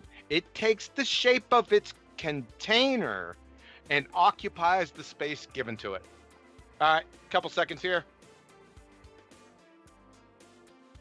Yeah. While you're taking your couple seconds there, Quantum Eraser, can you explain to me why, well, I'll tell you what. Let's go to the NASA page 2. You pulled another source. Let's go. It's a little boring, but it's really cool to see how easy it is to debunk you morons.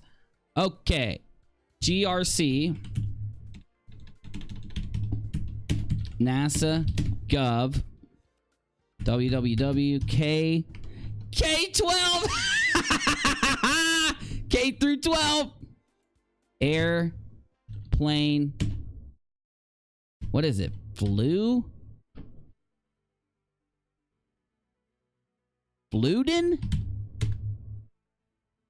Well, holy shit. Okay, so what did Quantum Eraser say about NASA here? Let's take a quick. Let's go back and see. The size of the container in which a fixed mass of gas is confined. Yet even more reading. This is tutoring for children. Nope, we want the NASA. Gas. Well, we need even your NASA. More reading. So on the NASA one, defined to be the mass divided by the volume. Let me find it. Defined to be the mass divide. Oh, there it is. Found it. Quantum Eraser. Okay. So Quantum Eraser puts in, defined to be the mass divided by the volume. Density depends directly on the size of the container in which fixed mass of a gas is confined. Okay. So let's read what it says. Since density is defined to be the mass divided by the volume, density depends directly on the size of the container in which a fixed mass of gas is confined. As a simple example, consider case number 1 on our figure, 26 molecules of mythical gas. Each molecule has a mass of 20 grams, so the mass of the gas is 0.52 kilogram. We have confined the gas in a rectangular tube that is 1 meter on each side and 2 meters high. We are viewing the tube from the front, so the dimension into the slide is 1 meter for all the cases considered. The volume of the tube is 2 cubic meters, so the density is 26 kilograms per cubic meter. It corresponds to air density at about 13 kilometers altitude. If the size of the container were decreased to 1 meter on all sides, as in case 3, and we kept the same number of molecules, the density would increase to 0.52 kilogram per cubic meter. Notice that we have the same amount of material, it's just contained in a smaller volume. How we decrease the volume is very important for the final value of pressure and temperature. You can explore the variations in pressure and temperature in the automated gas lab. Tuning into a larger scale, The density is a state variable of gas and will change in density during a process as governed by the laws of thermodynamics. Actual molecules of a gas are incredibly small, and 1 cubic meter of the number of molecules is about 10 to the 23rd power. That is 1 followed by 23 zeros, exclamation point. For a static gas, the molecules are in a complete... I know this is boring, but please, I gotta make sure that if he stopped before getting debunked his own self, I have to make sure to find it. Sorry. This is valuable. Where were we? Because there are so many molecules. For a static gas, the molecules are in a completely random motion. Because there are so many molecules, the motion of each molecule is random. The value of the density is same throughout the container. Density is a scalar quantity. It has a magnitude but no direction associated with it. As an bling, doink. Density is a scalar quantity. It has a magnitude but no direction associated with it.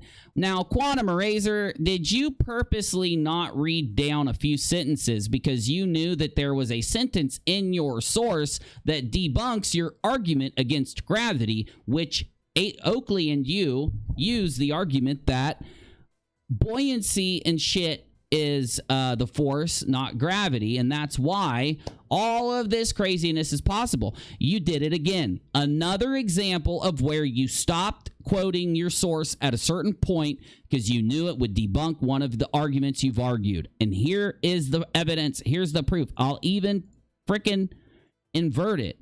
Tomorrow, I'm going to do a video where I show people each of your sources and where you stopped, and then where your own source debunks your stupid flat earth debate. I'm sorry, flat earth elementary school argument. As an example, consider case number 1 in which mass is... I'm not going to read the example, but whatever. The volume of the blue box in case 2, okay. The number of molecules in the box is 13. Okay, this example really only works for a very large number of molecules moving at random. Another way to obtain the same density for a smaller volume is to remove molecules from the container. In case 4, blah, blah, blah, blah, blah, blah, blah, blah. Okay? These rather simple examples help explain a fundamental effect that we see in nature. Between cases 3 and 4, the number of molecules in a given volume decreased and the corresponding density decreased. In the atmosphere, air molecules near the surface of the Earth are held together more tightly than the molecules in the higher atmosphere because of the gravitational pull of the Earth on all molecules above the surface. Again, Quantum Eraser. Just a couple sentences below where you would have been debunked again by this argument just by going to your exact source in your argument that you uploaded today. I find your entire argument being debunked by your source, but you deceptively, purposely, you and Nathan Oakley decided to not quote this part of the article and instead quote the cherry-picked part you picked so that you could make the argument that you made. Flat Earth, Second Law of Thermodynamics, blah, blah, blah, blah, blah. The air would float off of the Earth if it was a globe. How are you going to say that when the sources you're quoting state that that's not true, and yet you're pulling from these sources, thus giving them credence and stating that they're valuable? Guess what I just did, Nathan Oakley? Guess what I just did, Quantum Eraser? Not only have I proven you to be deceitful, purposely deceitful in your presentations, that these idiots in your chat are pretending like is valid, I have completely debunked you with your own source. That's what you call a flat earth. I'm UNIRock, the flat earth terminator. I'm UNIRock, the flat earth terminator, y'all.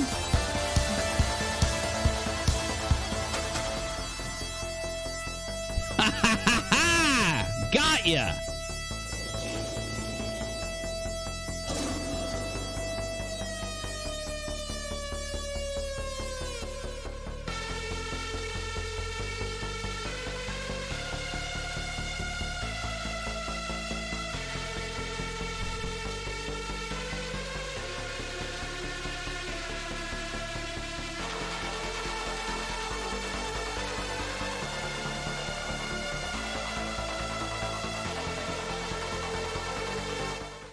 The green is the quote that Quantum Eraser gave today to debunk the Earth.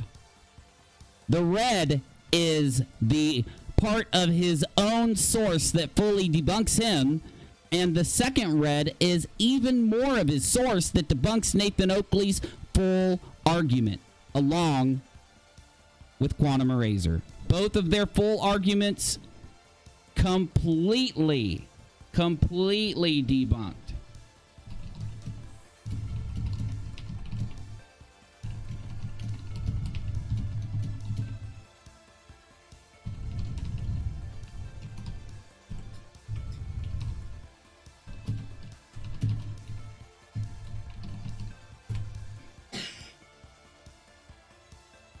You know, it's so bad, I gotta hear it again. The container. Since density is defined to be the mass divided by the volume, fill the container. Since density is defined to be the mass divided by the volume, density depends directly on the size of the container in which a fixed mass of gas is confined. Yet even more reading. This is tutoring for children. A gas. It has no shape or size of its own. It takes the shape of its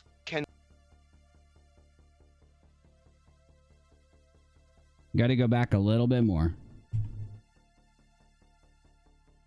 Where's the fluting? Fluting. There it is. Even more reading. This is tutoring for children. All right. Now, Quantum Eraser said this. Since density is defined to be the mass divided by the volume, density depends directly on the size of the container. I'm Quantum Eraser, the Globe Terminator. This is what he said in his presentation today. I just showed you. I just sourced it. I took his source. I typed it in. I went to it. grc.nasa.gov/www/K-12/airplane/fluting.html. And as you see right here, www.drc.nasa.gov/K-12/airplane/fluting.html. And this is what he stated. And then he moved on and said, there you go, debunks the globe. Nathan, of course, will chime in a minute too. We'll hear him do it again. But I want to just stress the point because it's so massive, it's so deceptive, and it's so wrong. Nathan Oakley and Quantum Eraser should be laughed off the internet after this. Density is a scalar quantity. It has a magnitude but no direction associated with it. As in a smaller volume of 1 meter on a side is in case 2, we will obtain the same density, and goes on to these rather simple examples to help explain a fundamental effect that we see in nature. Between cases number 3 and 4, the number of molecules in a given volume decreased and the corresponding density decreased. In the atmosphere, air molecules near the surface of the Earth are held together more tightly than the molecules in the higher atmosphere because of the gravitational pull of the Earth on all molecules above the surface molecules. The higher up you go in the atmosphere, the fewer the molecules there are above you, and the lower the confining force. So in the atmosphere, density decreases. As you increase altitude, there are fewer molecules. Gas density is defined as the mass of a gas divided by the volume confining the gas. There is a related state variable called the specific volume, which is the reciprocal of the density R. The specific volume is given by V equals 1 divided by R. Specific volume is often used when solving static gas problems for which volume is known, while density is used for moving gas problems. They are equivalent state variables. Damn, Quantum Eraser. What I want you to hear now, and this is what we've been doing all night tonight, I want you to hear Quantum Eraser and Nathan Oakley celebrate their fake, deceptive, purposeful, fooling of the morons on the sidebar discovery. This discovery that they have fashioned and faked, provably, that these people celebrate and use to try to insult people like us. Listen to what they say after Quantum Eraser puts on his fake thing. A gas. It has no shape or size of its own. It takes the shape of its container and occupies the space given to it. Now, wait, I didn't do that last one. What is it? Schooltutoring.com, help states of matter. You know what? Just for shits and gigs. Let's do it.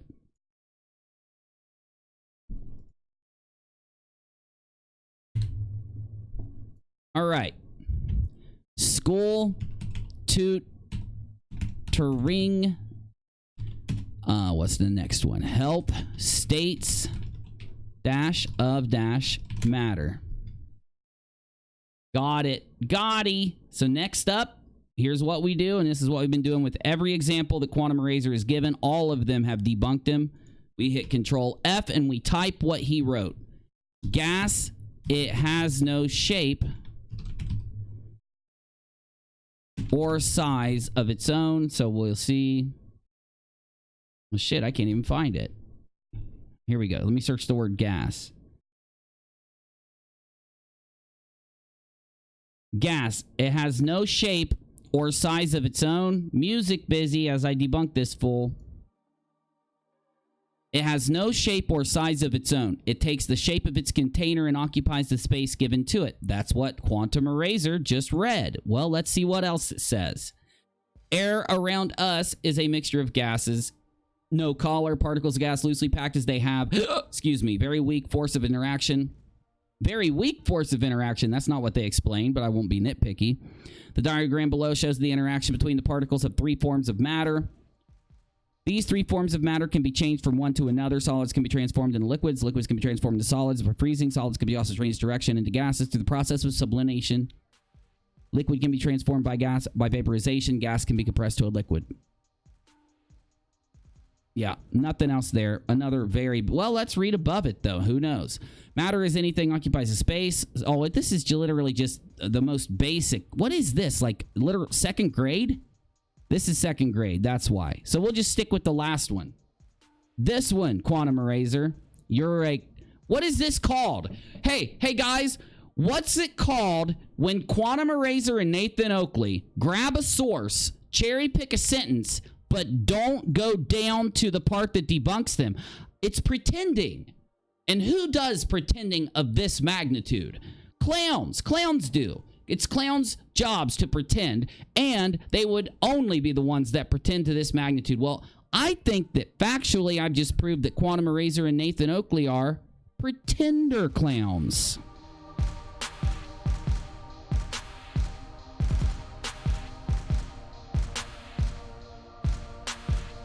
All right, couple seconds here.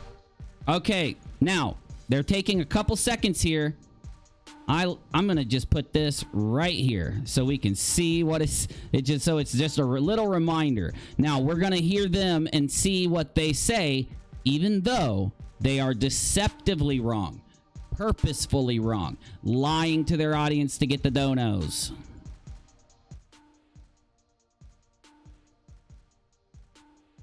Hello? You want us to respond? Yeah, is that it? Yeah, I got a couple no. seconds here if you want to. You need to respond. Let's hear it. If you want to comment I on thought you were being interrupted by someone in the background, and you just wanted us to wait till you continued. Yeah, I thought I got sorry totally confused then. No. Okay, right. Yeah, I had a guy on Discord saying that the particles, the gas particles, would shoot upwards. Those that would shoot upwards would lose kinetic energy, and as they gain potential energy, at some certain point that they will lose their kinetic energy and will fall down, basically. By Yeah, really? That is actually true. They go up so high that they start losing that energy. yeah. So once they reach the thermosphere, do we know the temperatures in the thermosphere? Anyone? Not directly at hand, no. They're kind of hot. Like 3,000 degrees Celsius. Only in certain parts, but... So they're losing their kinetic energy. So That's no. interesting. To what? So no, then. The atmosphere? No, they lose their kinetic energy bouncing off each other as they go up so high. So the particles that shoot upwards, defying gravity, basically, then. They're not defying gravity. Defying gravity? No, gravity is still acting upon them. They would shoot out and disperse into space, right? No, dum-dum, because gravity's still acting upon them. That's what really happens, or would happen, if it wasn't contained. It's not contained. Your own source says it's not contained. Try again. Yeah, all nonsense. Well, to get a measurement, to have pressure, right? Well, you've got to measure it based on the force it exerts on the walls. So at some stage, doesn't matter how. No, Nathan, you're wrong. See, the source that you and QE pulled from, no, it says right here that that's absolutely wrong. In the atmosphere, the air molecules near the surface held together more tightly than the molecules in the higher atmosphere because of the gravitational pull of the Earth on all molecules above the surface molecule. The gravity is the reason for all of this in your own source. You know, the grc.nasa.gov airplane /Fluden. How high you get or what the conditions are. If you have a gas pressure, then you must have a container. It is the necessary antecedent. And, again, we've got a graphic on screen. So, you go higher, and they say, okay, it gets less. Okay. Well, right next to it is a gasless area, much lower energy. So, the law of entropy would dictate that the high energy, the gas, the stuff we're breathing, even if it's decreased, even if it's a lower energy, there's still a differential, as opposed to... You're just spitting word salad at this point, Nathan. A wall, the necessary antecedent. No, actually, your own source says that's not true, so you have to stop saying that now.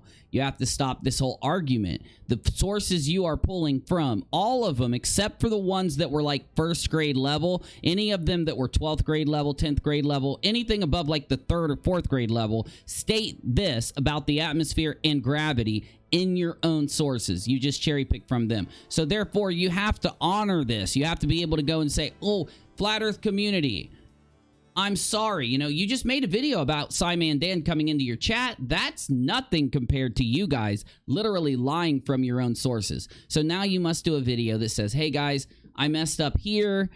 You know, we pulled from this part of the source that said, since density is defined to be the mass divided by the volume, it depends on directly on the size of the container. You read that, but you stopped and didn't read the part that says that gravity has to work on the atmosphere. I'm not going to read the whole thing. There, you know, you've got to fix this now. You know, you call us pretender clowns. You're the pretender clown until you fix this, provably. I don't know how you could prove that we're pretender clowns when, you know, what we've been saying the whole time is actually sourced in the very source you pulled from. Something to press upon. There's just a vacuum. And that can't possibly work. This is... No, it can. By your own source, it can. Right here. Let me read it again. In the atmosphere, air molecules near the surface of the Earth are held together more tightly than the molecules in the higher atmosphere because of the gravitational pull of the Earth on all molecules above the surface molecules. They're in your own source. It says you're lying right here. You got to stop this, Nathan. You're a pretender clown. This is why it's the most glorious. You're a pretender clown. That's why it's the most glorious thing that I've ever discovered. Your lies in your own sources. Debunking of their religion that there is. You can't have gas pressure next to a vacuum. Actually, by your own sources, I hate to repeat myself, but since you're repeating yourself, you can. In your own source you pulled from states it. It is as simple as that. You're right, it is. Unless there's a mysterious space barrier due to a... No, the barrier can't be there because of the gradient. It won't work. Secondary influence of gravity. Just putting it... Damn, it's almost like Arwen's trying to tell Nathan, like, dude, hey, you're forgetting about gravity. Get out there, science fiction.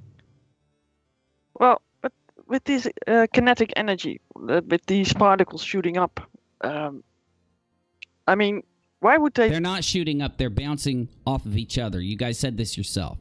And some of them, while bouncing off of each other, they hit the ones below them, and they move upward. You know, you get it. If you think about it, okay, that's what the gradient is, dumb person, whoever you are speaking. So in the let's say closer to the Earth right here,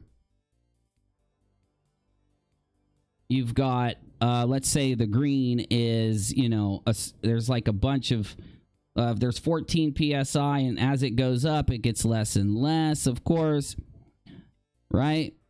It gets less and less and less until it goes out to near zero, and that's when you've left the atmosphere and headed into space.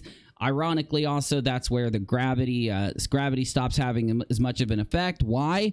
because as you go higher, gravity affects it less, and that's why the air molecules have floated away. The ones that were up here, they float out because there's not enough gravity to hold them down. Here, the gravity pulls these much tighter packed here, and because they're all filled and there's nowhere for them to go closer, the ones with less kinetic energy are the ones that move up to the top of this atmospheric gas soup that's going on that we breathe from. And that's why when you measure the gas pressure, it gets less and less and less as you go up into the vacuum of space. Vacuums, by the way, do not suck at all.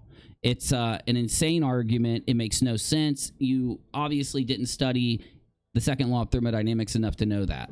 They lose. I don't even know if that would be in the second law. I'm just being ironic. The kinetic energy, also because of the temperature, of course, but...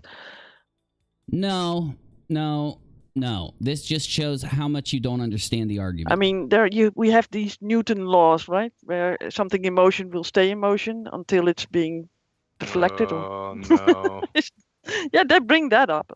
Well, also, you have to look at the forces that are acting upon it. Also, too. right?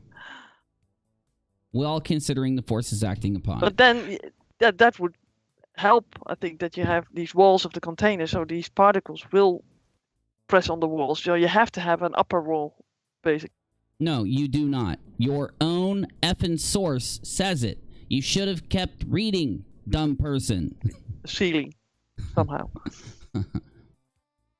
Yes, exactly. Yeah. If you All can follow me. Yes, yeah. That makes perfect sense. Are we ready to continue? I'm going to go with the typical baller arguments that. Oh, hell, here we go. We've got another set of sources to check. And of course, I guarantee you, as with every source we've checked, other than the most basic couple, we're going to probably find that they cherry-picked again and that they are debunked in their own source. Let's find out. Above the Earth. Remember, this is their heliocentric killer argument. The 5 years they've been doing all this craziness on YouTube and on the internet has led up to this presentation, the very presentation where their own sources debunk them. It's wonderful. It's just wonderful. It's such a nice gift to the debunking community. Yeah, it's called the container. Exactly. So, I'm totally agreeing with you.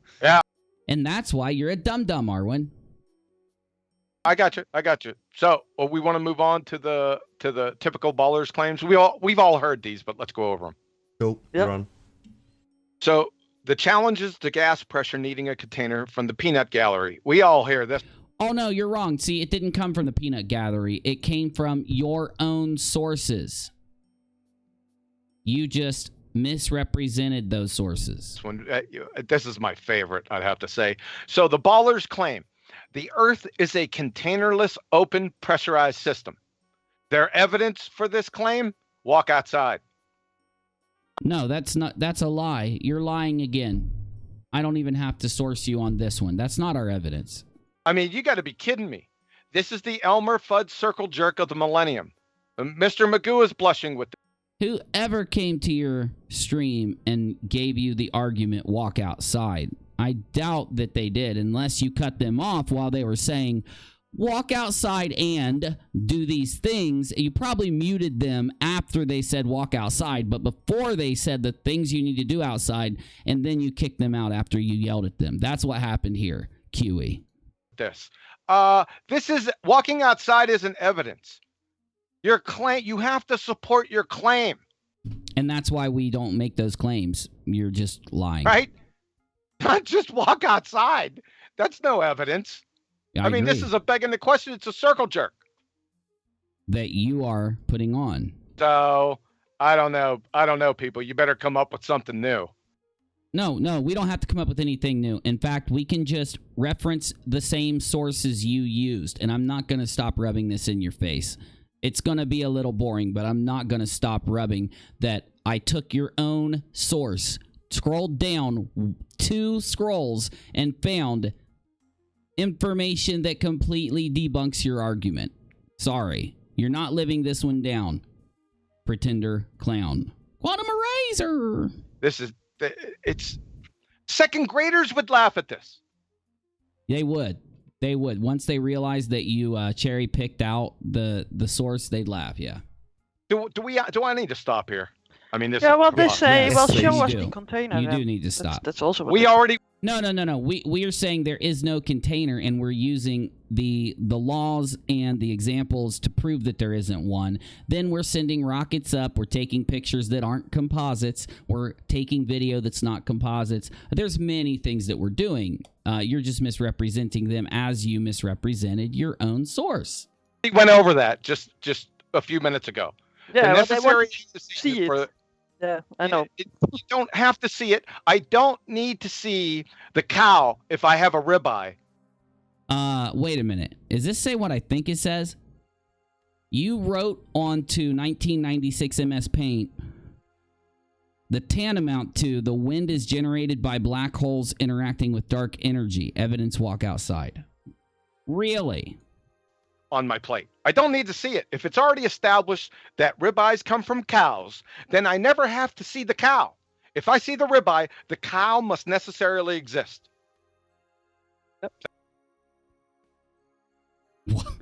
What? Is that good? Yeah, for me it is, but for Well- the multitude, it's not. They want Well, to see it the should. container. Well, it's not my responsibility. The onus is not on me to convince Elmer Fuds of their train wreck logic. That's not my. No. You're right. It is to go back to your source, scroll down, and read this on the Flat Earth debate. That is what you should do, or you're never going to live this down. Until Oakley and you go back to your own source. This says this about a container. Scroll down twice and read these two highlighted pieces. Or you could just read the entire paragraphs. Let me remind you, Quantum Eraser, because this is just too good. Let me see here. In the surface of the Earth, too much. Hold on. In the atmosphere, air molecules near the surface of the Earth are held together more tightly than the molecules in the higher atmosphere because of the gravitational pull of the Earth and all molecules. From Quantum Eraser's source, everybody. From his own source. Okay, let's get his next. Let me cue up his next presentation. All from the same video that was released today.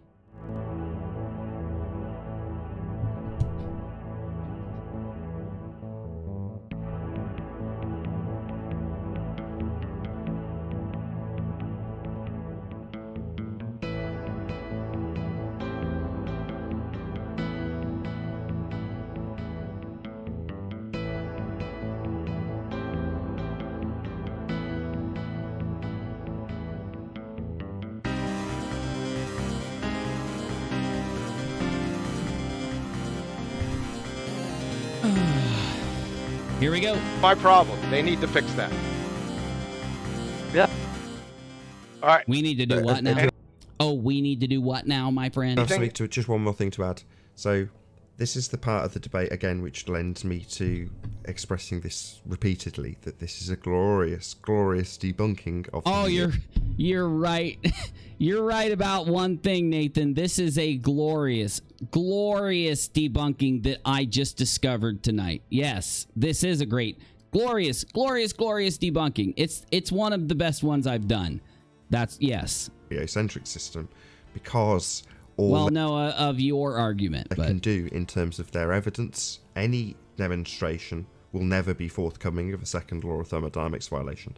So literally, it's not, and I don't even have to explain it. I can just tell you to reread your source. they have to overtly beg the question on the spot. And it's so far today on the debate, I don't think it's ever not happened. What was that again, please? And it's so far today, demonstration will never be forthcoming of a second law of thermodynamics violation. So literally, they have to overtly beg the question on the spot. What? Okay, let's take a quick vote. If anyone in the chats can do this for me. What have they done? Because he's alleging that our model is begging the question. So it's not true, of course. He just didn't read the model. that he pulled from, but what is he doing here? I know he's cherry picking. What else is he doing? What other fallacies could he be doing? What other dings can we ding him with other than, of course, the dinger bell for being an idiot? Type it in the chat, and as we go on, I'll pause it and read what you say. And it's so far today on the debate, I don't think it's ever not happened. In other words, they being globeheads, automatically assert their fundamentalist belief about what the Earth in space does. And I'll say it again, Math Powerland, shout out to you. We never get this vantage point. We never see this. The thermodynamic violation, the second law.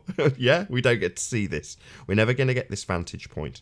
But ultimately speaking, when you ask... No, we have the vantage point. I can hook you up with several satellites that aren't composites that are recording the Earth at this vantage point. I can hook you up if you want, Nathan. But before you could ever show any of that, you're going to have to explain why you and Quantum Eraser read this, stopped, but didn't read the line that fully debunks all of the word salad coming out of your deceptive mouth. Ask them how they can prove we have gas pressure without a container. Right here. This is how you can prove it. You scroll down on your very source. I know this is very repetitious, y'all, but it's such a good catch. I cannot help but continue doing it. Here, Nathan, let me help you. In the very source that you used for your blah, blah, blah, there must be a container argument, you just scroll down, and it's your whole argument's debunked right there. Just so you know. Just making sure you know. I.e., gas pressure, high energy, pressing against nothing but a vacuum. You know what Nathan Oakley's doing right now? Here's what Nathan Oakley did. Tonight, he noticed that I tagged him in the tweet, just like he noticed that Simon Dan tagged him in the tweet. He read the tweet that said, I am debunking Quantum Eraser's video live right now, and clicked in. He saw me take Quantum Eraser's sources, all of them, and slide down and debunk them in the very source Quantum Eraser pulled from. At that point, Nathan Oakley picked up his cell phone, dialed Quantum Eraser, called him, and started screaming at him, "You idiot! You pulled from sources that said that you need gravity for the atmosphere to work like it does? You screwed us over, Quantum Eraser. I sat on the stream and acted like it was the heliocentric killer for 2 hours when I was debunked by our very own sources." And then he muted him and hung up. That's what happened tonight, right now, because this video was uploaded tonight, and I just debunked it with their own sources tonight. Assume that it's not dispersing into. It's glorious. They will tell you, as it's interesting. John rightly points out, that go outside. In other words, use their fundamentalist belief that Earth can exist with gas pressure next to a never-ending vacuum. They use that belief to justify the belief. It's the worst circle jerk there is.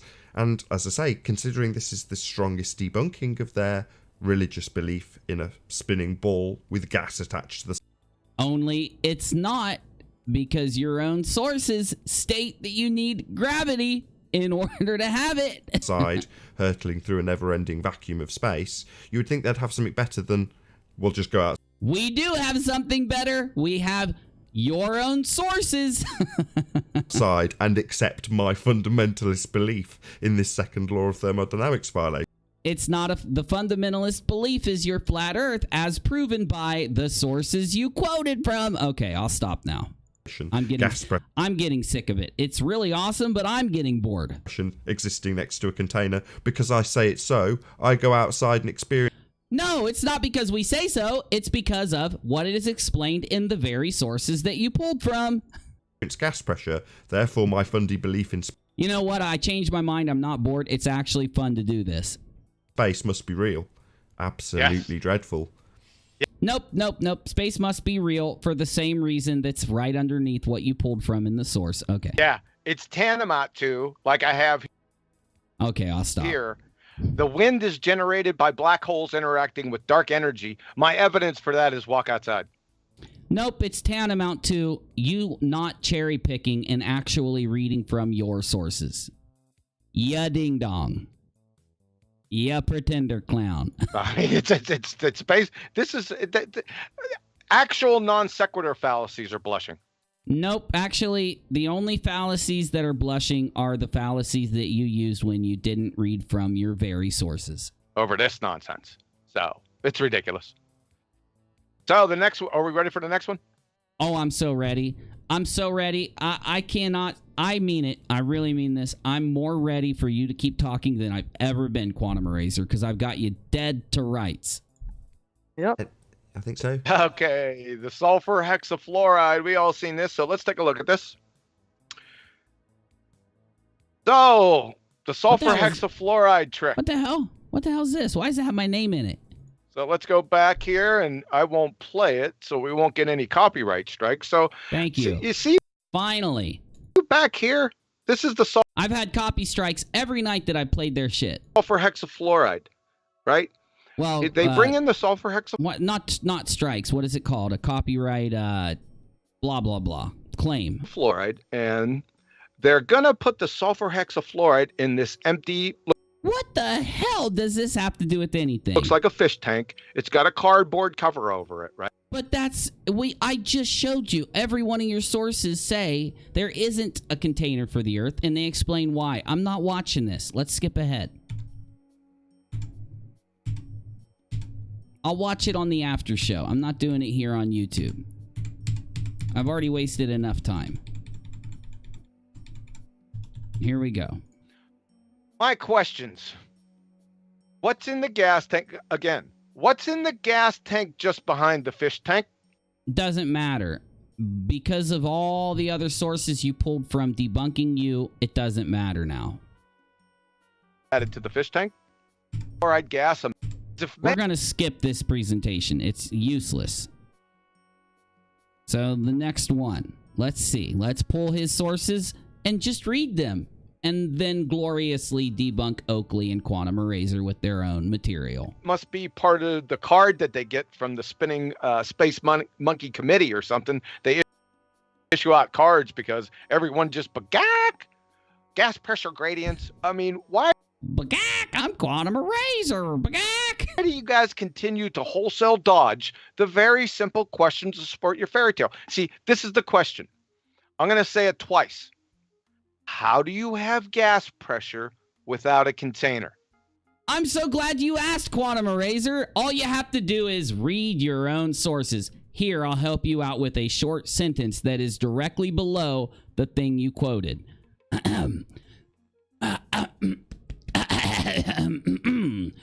In the atmosphere, air molecules near the surface of the Earth are held together more tightly than the molecules in the higher atmosphere because of the gravitational pull of the Earth on all the molecules above the surface molecule.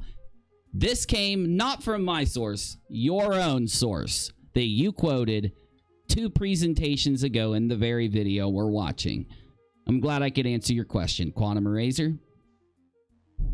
In other words, how do you have gas pressure without a container? Easy. I would read it again, but I just read it. Just read it yourself next time. Stop cherry picking. That's the question. The Bagak response, how do we have gas pressure gradients, isn't... No. That's not all. You could include everything else that's said in the source you read from. a response to this question. Yes, there is. There's not only a response to that question, there is a full explanation of all of it in this source. That's your source, by the way, not mine. Number one, it's a question. It's not an answer. And number two, you're begging the question because we're trying to figure out how you... No. You're begging the question by saying, how do you have gas pressure without a container? And then you're ignoring the answer in your own source. have gas pressure. You're already assuming in your premise that gas pressure exists. So this is just another... What are you talking about? We can test and prove that gas pressure exists. Shut up. Another circle jerk. Answer this question. I did. I just answered your question with your own source. I mean, fuck. I honestly cannot do it any better. I'm using a source you yourself validated by sourcing it and reading from it. I can't get any more of an answer to you than this, Quantum Eraser. And it's a full debunk of your entire argument of flat earth that you argue about every day on the flat. I systematically just debunked the entire flat earth debate. And it will now be renamed the Flat Earth Elementary School. It's that simple. It is. It's a double your pleasure fallacy. You're right. And it's not a reasoned response. If you think this is a reasoned response to this question, No, I think that, and I'm just repeating myself now. I'll shut up. up here, then you're a full-on ICD-10F72 code. Go ahead and look that up. No, you're describing yourself with all your insults because of this simple mistake that you made exposing you and Oakley as full-on liars. So we're going to hold your hand. Which comes first? Gas pressure or X, or gas pressure gradients delta X? Which comes first? Well, I can help you out. You don't even have to go this far. You just go back and read the rest of your source. You're good. I mean, you can't have delta X or a change in X before there's... By the way, you're going to say, but Uni, that's only one source. I read all of his sources. All of them debunked his bullshit, other than two, and that was because they were just really short. They would have debunked them if they would have went on further, just so you know. There's an X. In other words, before number 2, 1 must frigging exist. So, back to the old question again. How do you have gas pressure without a container? I'm only doing this because he asked. Just read the source from earlier in your presentation, and it tells you. Simple. You need to answer it. It's simple. I did answer it. Anything on this? Yeah, sometimes when it comes up in debate, you'd phrase it, where'd you get the pressure from? Oh, we don't have to worry about that. It's right here in your own source. So when they start asking you how you can have a gas pressure gradient, you say, well, where'd you get the gas pressure from? It's easy. It's right here in your own source again. In the first instance. In other words... How many times do I have to say it, Nathan? It's in your own source. I had this with I'm not going to discredit the guy by highlighting who it was, but somebody on the panel just... No, you're discrediting you, Quantum Eraser, Arwen, and Sleeping Warrior by doing this in the first place. Didn't get it. You know, he said, well, which comes first, gas pressure or gas pressure gradient? And it's like, I don't know, I'd have to think about this for a few minutes. And it's like, well, Well, you don't even need to worry about it. I mean, it's all right here. Explain fully. it down for you. It's like, No which worries. comes first? A red car? It can't be a red car. So asking whether or not you get the... I'm going to skip through his word salad just because it's just useless to hear it. But there are a lot of little nuggets that you need to hear in there, like when him and QE celebrate how they've debunked things and all that. It's really good to hear that after you realize how wrong they are. But Kill this argument. oh, I got to hear this. Part or the great. Every time this lady talks, honestly, she just sticks her foot in her mouth. So let's help her out. Let's listen to it. Or the force, basically. 2 ways out. They hope. They hope the gravity part or the gradient part will kill this argument. No, wait. No, we don't have to worry about that anymore. Your own sources kill the argument. I mean, I know you guys are stuck on this for the entire... I don't believe that you didn't read this. In fact, you had to have read through all of this to get to this. And I guarantee you didn't stop there. You kept going. You just decided, I'm going to pull this sentence, put it in my little quantum presentation, my Globe Terminator presentation. And when you read this, you said, okay, we're going to just stop here and then hope nobody checks our sources. It's never going away. No, I just killed it. It's gone. Just to let you guys... I mean, I did it within just a few hours of the release of the video. It's that fast. No, it's not going away. In fact, it's getting stronger. No, sorry, no. A lot of people are picking up on this because they can tie their shoes. So, gird your loins, baltards. You can call me a baltard all you want because I'm right. All right, we ready to move on? Yes, Yep. please, So- move on. Yeah, Let's it's get pretty this, easy. let's get this done. How many more of these stupid presentations do we have? 1, 2, 3, 4. That's it. We only got 4 more. Oh, thank you. Let's get this over with. I want to go to my after show. I'm hungry. Just before we do, are you still here, Alwyn? Arwen went and checked your source and realized that he didn't want to be here for this anymore because once the Globers realized that you guys cherry-picked it out, he was like, I'm out of here. Can't hear you if you are. He's still on the call. Hopefully he'll get his sound sorted. Maybe he's just nipped away for a second. Anyway. Now, he checked your source and he just, like, fainted. All, the soy levels went critical mass in Arwen once he realized this shit. You're up, John. Let's continue. All right, so... Oh my God, is he really going to keep it going? Gas pressure gradients, there can't be gas pressure. Oh my goodness, go dude. with the be kind of dumb. So, let me get this straight, because it's even hard for me to believe. They went and read these web pages. All of them state that gravity is necessary. Gravity is the reason why. Gravity. They describe it fully, and instead of like finding a different source, I guess they couldn't find a source that didn't talk about gravity and all the other reasons why. So what they did, they literally thought no one would check their source. They had to have, because they just went and highlighted these sentences, pulled them out, and put them in a freaking Microsoft 1996 Paint. This is mind-boggling, because the entire time they're putting on this big act, they know that their sources debunked them and that they're lying. But the craziest part is you got these people over here on the side, and they're saying shit like this. Okay, here, let me find one. How does the FE hypothesis account for long year bin Norway not having sunrise? Show us the container. Yeah, Brenda von Aschen. Show us the container. Oh, maybe she's trying to debunk them. It is not made to be confusing. I'm a part of the team. Debunked. You're dumber than most of the shills here. Tell John the answer to his question is gravity. We show and measure gravity. Show us your container.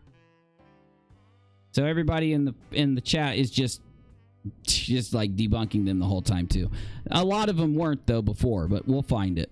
Animal Week. They'll start. Let's deal with this question. Now, I didn't want to deal with it because I don't want to be answering their question, the second question, and let them beg the question. I don't want them to do that. However, somebody put me under pressure, no pun intended. Who did? Was it Oakley that put you under pressure to do this? Because you are fully exposed here, dude. Like, this is bad. To go into this subject. So, we're going to answer the begging the question via red herring fallacy question number 2, the baller's question. And it's a legitimate question. I have no problems with this question. I like the question. It's the next logical question in the sequence. Oh, I can't wait. But you have to answer the question number 1 first. However, we're going to go ahead and answer question number 2. Okay, Hold you on, guys ready? Stop. Sorry to interrupt. So I'm going to reiterate that. That's very important. So, it's very important. Just for people who aren't following along. Well, we are following along. The first question is, where do you get the gas pressure in the first instance? Well, it's in your own source. You know this. You did not read. In order to pull this part, you had to read this part. Okay?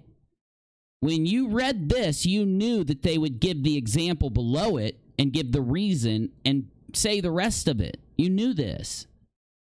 You read this and then sat down and decided that you were going to put on this big act. It fully exposes you. But what really exposes you is the fact that you keep doing it. You just keep doing it. Just to make it absolutely clear. So this is a... I hope you're not going to say we have to show you some container or something, because we don't, because in your own sources explain why. First for John, this is a big occasion. This is a big occasion? My God, he must be a failure. Like, his life must be a failure if this is his biggest occasion.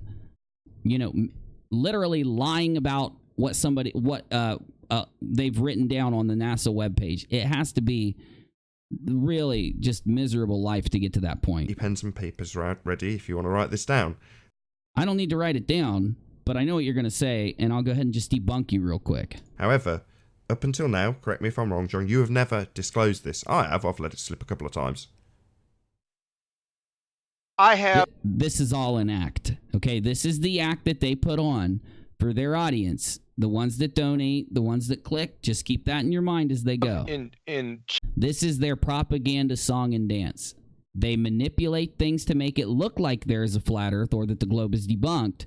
Then they put on this song and dance with their manipulated information. Chats in comment sections, a lot of people asked legitimately, and very respectful. They said, so how can, even if I give you the closed system, then what about the pressure gradient? So this is all an act, y'all. They both have read this, or they wouldn't pull it as a source.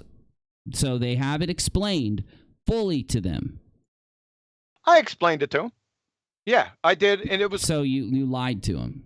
only on a few occasions, no more. You purposely misrepresented what you originally read, which was the provable answer. More than 3 to 5 over the past 3 years. That's good to me. That leads me nicely. So what you're saying is, at the point that your opponent, even though it's in text format in a comment section, at the point that your opponent says, okay, I will concede that there must be something for it to press upon. No, there does not need to be something for it to press upon. This is a lie, an act, and a song and dance Oakley and Quantum Eraser do together. That's why they split their money that they get. Like I said, Oakley, you're exposed. You're done, son. You have lied about your sources that literally state why. I'll even read it when you're done, just to add the icing to the cake. So go ahead, do your song and dance. Upon what a massive concession. Yeah, the necessary antecedent is the necessary antecedent. Great concession. But believe it or not, for those who are neutral in this argument, that is actually quite a big concession for a globe head. Any rational normal person would instantaneously concede that you can't go to your garage and get tyre pressure without a tyre to put it in. No, you're literally bullshitting again. Hurry up. The gas would expand out. You'd need something to actually, for the gas to press upon. But that, like I say, is a rational person. But at this point in the argument, just to build it up a bit more, because I think it's worthy of it, you'd still have to have that first part covered, which is the main question. Where do you get the gas pressure from in the first instance? Gotcha. It is in your own sources that's in your own presentation in this very video that you released today. You're a liar, you're a fraud, you're a con man, you're a snake oil salesman, and I will prove it with your own source for the 9th time since you have said this for the 30th time. You said, since density is defined to be the mass divided by the volume, density depends directly on the size of the container in which a fixed mass of gas is confined. Then you stopped. Then you went to a different paper and said the same thing. Then you went to a different paper. I went, pulled all your sources, went down, and read just a bit further, and it said this. Density is a scalar quantity. It has a magnitude but no direction associated with it. Well, therefore, what does that mean? That your entire density is there instead of gravity is debunked in your own source. And then it says this once you go down a little further. And I'm going to go ahead and re-highlight this because I don't need that first part. All I need is this part, which is, once again, Nathan Oakley and Quantum Eraser's own source in their presentation. In the atmosphere, air molecules near the surface of the Earth are held together more tightly than the molecules in the higher atmosphere because of the gravitational pull of the Earth and all the molecules above the surface molecules. I could go on, but for time's sake, I will not because I've already done it. Let's go. Bearing in mind, there's an assertion, and we'll put it on screen again just for comedic effect, that we've got Yeah, it is very comedic. a vacuum of space. So, given that that's the assertion, we would like to know where the pressure comes from in the first place. Where's I just told you. all this gas pressing on something in order I just told you. to be gas pressure? That would need an answer first. But I gave you the answer, ironically, from your own source. If you're going to validate the source by pulling these from it, then you must accept these, which answers your stupid question. But so we can move on and I don't hold John up any further. In this instance, we're in the hypothetical situation that a globe head would actually concede to the fact that you've got to have something to press upon in the first instance. You hear him trying to sound funny, trying to laugh, trying to sound ironic, trying to sound, big-headed, narcissistic. All of it's an act. And you can prove it with his own damn source. Then we move on, only then, to how you have a gas pressure gradient. Sorry to drag that out. Well, once you read your source, it's simple to understand why there's a gradient, and every other thing you said. Bam, we're good. The ball is proven. The globe is proven. Flat Earth completely debunked. And you got a couple morons putting on a big act so they can incite donations from a bunch of people that will not source the stuff you read from. But I thought that was necessary.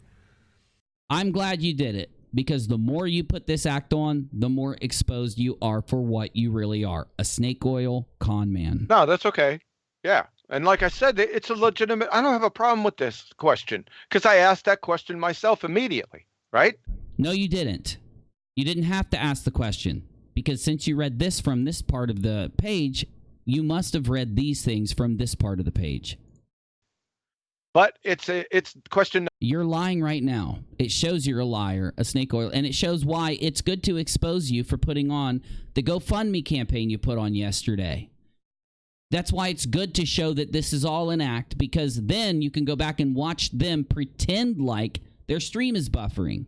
You can watch them pretend like immediately they have determined that Quantum Eraser needs $600 for a new computer because of the buffering stream. Once you see this act, you'll notice they did the same thing when acting like Quantum Eraser needed a new computer. The exact same song and dance, the exact same pony show that they're doing here, they did when they put on the Quantum Eraser computer-a-thon yesterday. Or maybe it was the day before, but it was like within the last 2 days. Number two. That's how you know they're con men and they're liars and they're doing this for the money. They're manipulating the source information of science so they can make cash money through these fake-ass GoFundMe campaigns and donations they incite from people that won't check the source. Not question number one. So answer the first question, please. I just did. Thank you. I answered it with your own source. I can repeat myself too, Quantum Eraser. However, like I said, I was put under pressure, no pun intended, to answer this question. And like I said, it's a legitimate question. And it's even supported. Textbook of Medical Biochemistry. Thus, the diffusion of solute particles takes place down the concentration gradient. No, now we know you're even more of a liar, because you just went through the second law of thermodynamics and used it as an excuse for why we have the vacuum of space debunking the globe and blah, blah, blah, blah, blah. So you argue that there must be this container, vacuum of space, do this, do, but you won't say that if there is a container, there must be a uniform gas pressure inside the container according to the second law. So you're willing to apply the second law of thermodynamics earlier so that you can debunk the globe, but you're not willing to apply the second law of thermodynamics about the gradient that debunks your flat earth. Bullshit. It's another act. It's another dog and pony show. Please continue. Please keep exposing yourself. A pressure gradient with respect to partial pressure of gases. So basically, when you say the concentration gradient, you're saying it's synonymous with the pressure gradient. Same thing. Until uniform concentration is achieved. Exactly. So if there was a container, dum-dum, this container you've been arguing for 58 minutes and 14 seconds, if it's there, there's no gradient. The gradient debunks your shit. Now, in this context, uniform concentration is equilibrium, right? Okay, so what's the argument? So, like I said, it's a good question, and it's legitimate. What are you talking about? All you did was read that if you do have a container, you have to have an equilibrium of gas pressure in the container, just like your second law argument. But in keeping with the theme of tonight's show, let's source your source and see if you left anything out, because I bet you did. So what is it? The source is Textbook of Medical Biochemistry, page 817.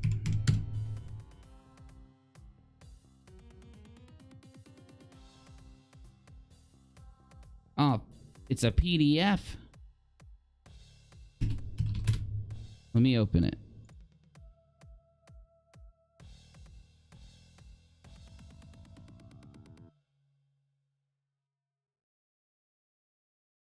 Page what?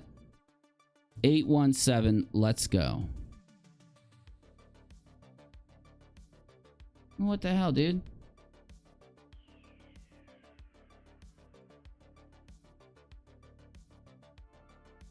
What is this?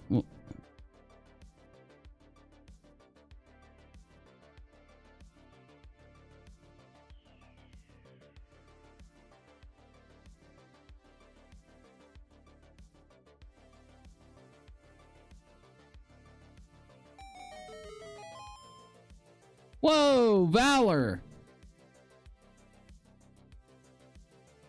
Thank you, my dude. Holy shit, that helps so much. It's been a shitty day, so thanks, bro.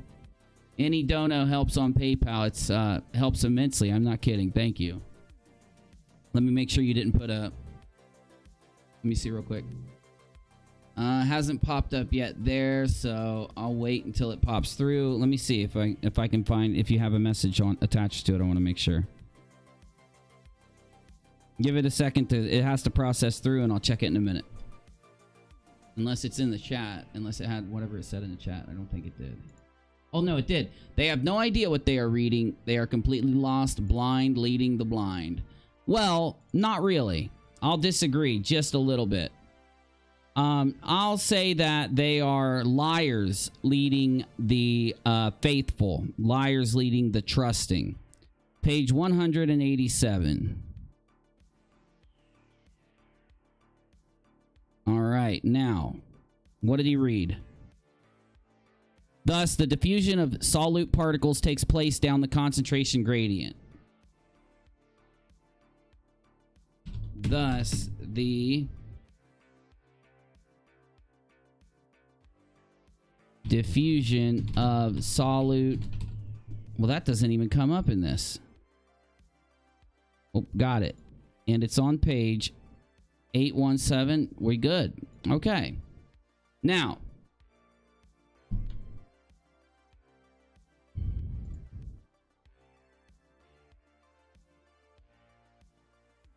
definition, diffusion. It is defined as the process in which solute particles move from a more concave environment to a concentrated environment to a less concentrated one in order to bring a uniform concentration throughout.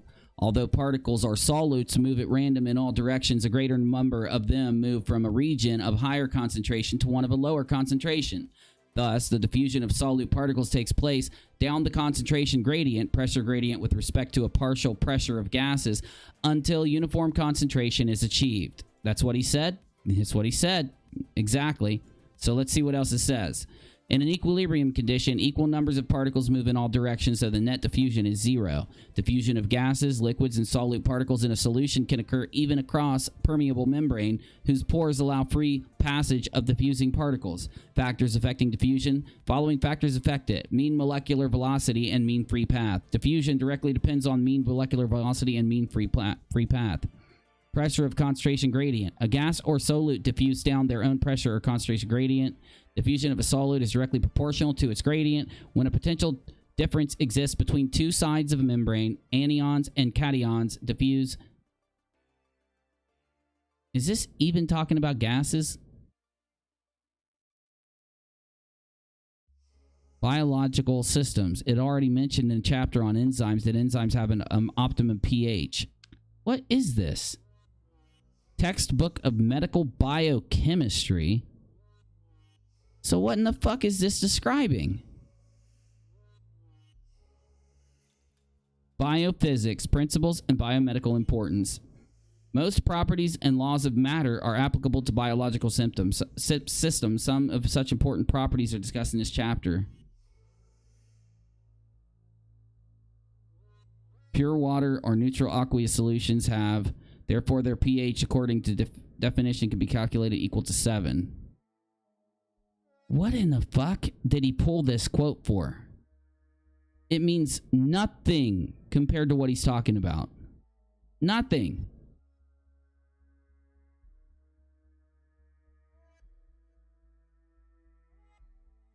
Plasma membranes permeable to water. It's talking about solutions inside the body. It's talking about gases and fluids inside the body. And he pulled this quote to talk about the atmosphere. How much more can I expose you, Quantum Eraser? My God. And my answer is the difference between closed static systems versus closed dynamic systems. See, we live in a closed dynamic system, not a closed static system. And what do I mean? That has nothing to do with the pressure gradient, and you and I both know it. When I say that, right? So this is an example of a closed static system. It's compressed air. That ever the only time, and it's only going to be temporary. The gradient will only be temporary, and then pretty quickly this is going to reach equilibrium again. And that's fine, but that's a closed static system. We're not talking about that. That's not what the Earth is. So why did you bring it up? What is the Earth? Well, it's a closed dynamic system. And when we talk about dynamic systems, we're talking about cycles. Now, does everyone remember back in high school what cycles there are, the main cycles, what cycles there are with gases? You've lost your mind. Are you being serious right now? This is word salad of the highest order, and I'm not even going to listen to it. It's ridiculous. I don't know how anyone could even sit and listen to this. No. On the panel. I've already got you dead to rights, as you say, Quantum Eraser. I've already proven you a pretender clown, Quantum Eraser, and Nathan Oakley, you're right in there with him. Because you and him both read this, and you both cherry-picked it and lied about it to try to get donations out of these poor people who aren't smart enough to just type in your source and read from the source. Right? What a driveway. As I go over them in my car.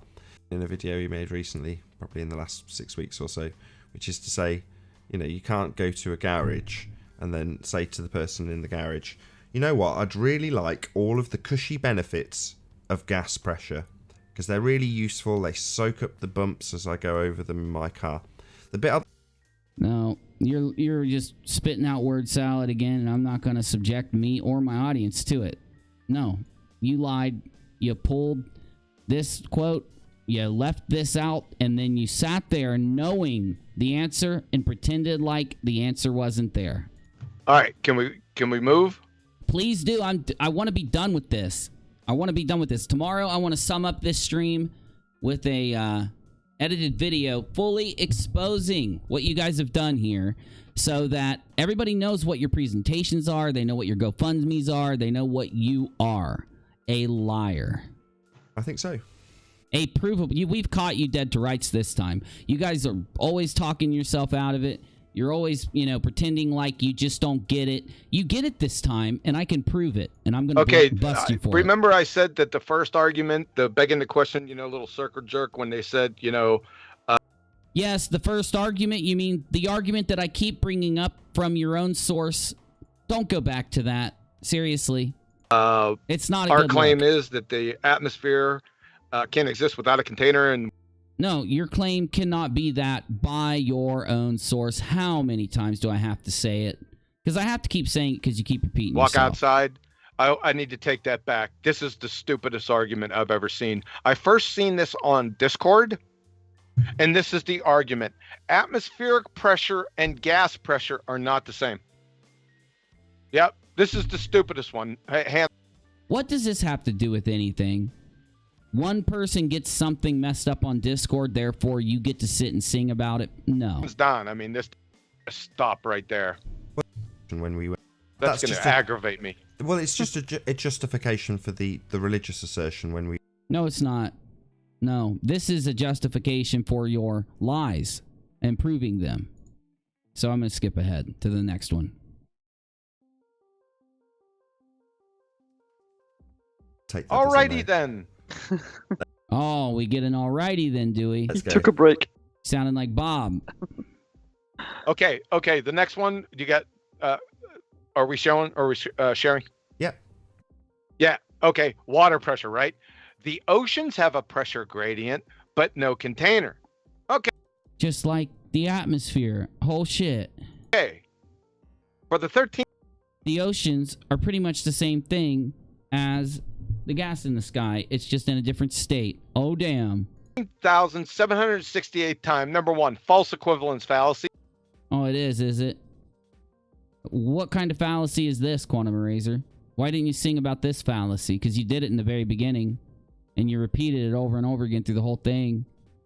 I bet if I go back to all your other presentations, I'm going to be able to do the same thing to all of them. See, just because liquids and gases are arbitrarily classified as fluids, water, liquid, is not a gas. Number 2. Wow, you're dumb. Water pressure also... You're not just dumb. You know what? I won't even say that. Because a dumb person... dumb people do this, but they don't have this kind of boldness. They don't have the boldness to be able to take something like this. You'd think you would only done it once so that you could shake it off in the end. I'm glad you repeated yourself over and over again, because it shows that not only are you deceitful, but you're trying to make that the foundation of your argument. You're basically hammering in that you tried to game these people who believe you and support you and send you money. Requires a container. It just doesn't require a top or a lid, a full enclosure, because of the elephant in the room. What do you mean it doesn't require it? For God's sakes. What is that supposed to mean? That's the dumbest thing I've ever heard. And you know it is too. Let's go a little further in and see, because he's got a long one. Oh, he's got a long one, but there's only one short one after this, so let's just go ahead and... The elephant in the room, difference between water, liquids, and gases. What's the elephant in the room? Let's keep that rhetorical just for a few seconds here. Number 3, gases, the atmosphere, like I said, we're going to get to this, don't lay on top of each other, for crying out loud. Yes, they do. And it's right here in your source. That's antithetical to gas behavior. So let's... No, you're lying again. And you know you're lying because the source from before says it. Take a look at this. Pull up the University of Purdue University. Please pull it up. I am so ready to pull up another source. I think that's what it is. Yeah. Pardon me for a moment. Okay, chem.purdue.edu, liquids character. Holy shit, how many tabs do I have open?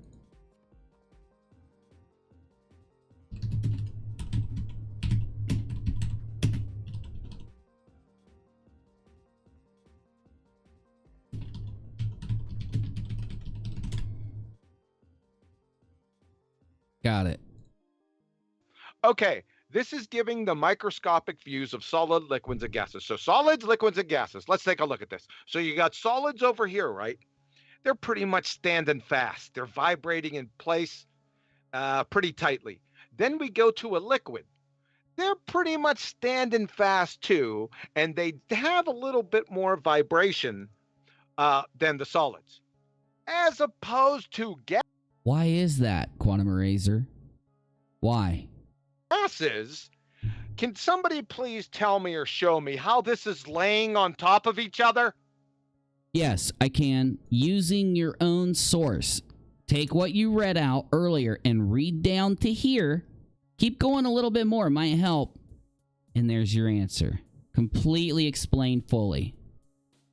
So get your head out of your 4-point contact, people. Yes, please do that, Quantum Eraser. And stop with this ridiculous Elmer Yeah, quit with the Elmer Fudd act, you and Oakley. You're busted. Fudd arguments. They contradict. You contradict That's exactly what you're doing. You're contradicting to the point of knowingly lying. yourself with every other statement. And you ask me, well, why am I getting frustrated, right? You're getting frustrated because in the back of your head, you know that eventually one of us is going to source your presentations and read the pages and take the time to actually do it live in front of an audience so that everybody out there gets to talk about how Nathan Oakley and Quantum Eraser got busted lying knowingly, provably, easily to an entire audience of people while trying to incite donations from them. I'm starting to get fired up now. You probably are. So what causes water pressure or gas pressure? Well, a container. No, not a container, according to your own source. Try again. Keep trying, buddy. the seafloor and the sides. Keep trying. The seas and the oceans don't have to be fully enclosed because of the false equivalence fallacy here failed to take into account the elephant in the room, and we're going What's the elephant in the room there, Quantum Eraser? to deal with that right now. The water, here's the elephant. The water has intermolecular bonds, hydrogen bonds. Gases don't have intermolecular bonds. That's one of the big differences between gases and liquids. So, that doesn't make what you said true or not true. Ergo, or therefore, water is prevented from escaping and reaching the entropic degree that gases attain. So, Right? So let's go to the University of Wisconsin Chemistry please do. Please do. Thank you. Department. Listen. What do we got? Kim does something.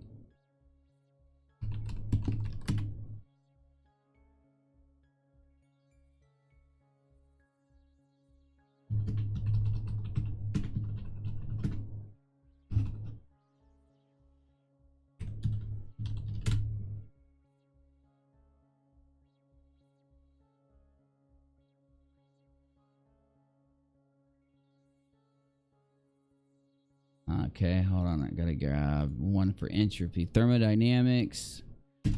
Entropy.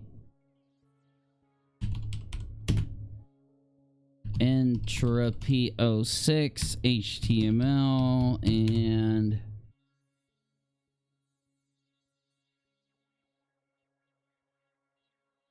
come on, motherfucker. Let me see here.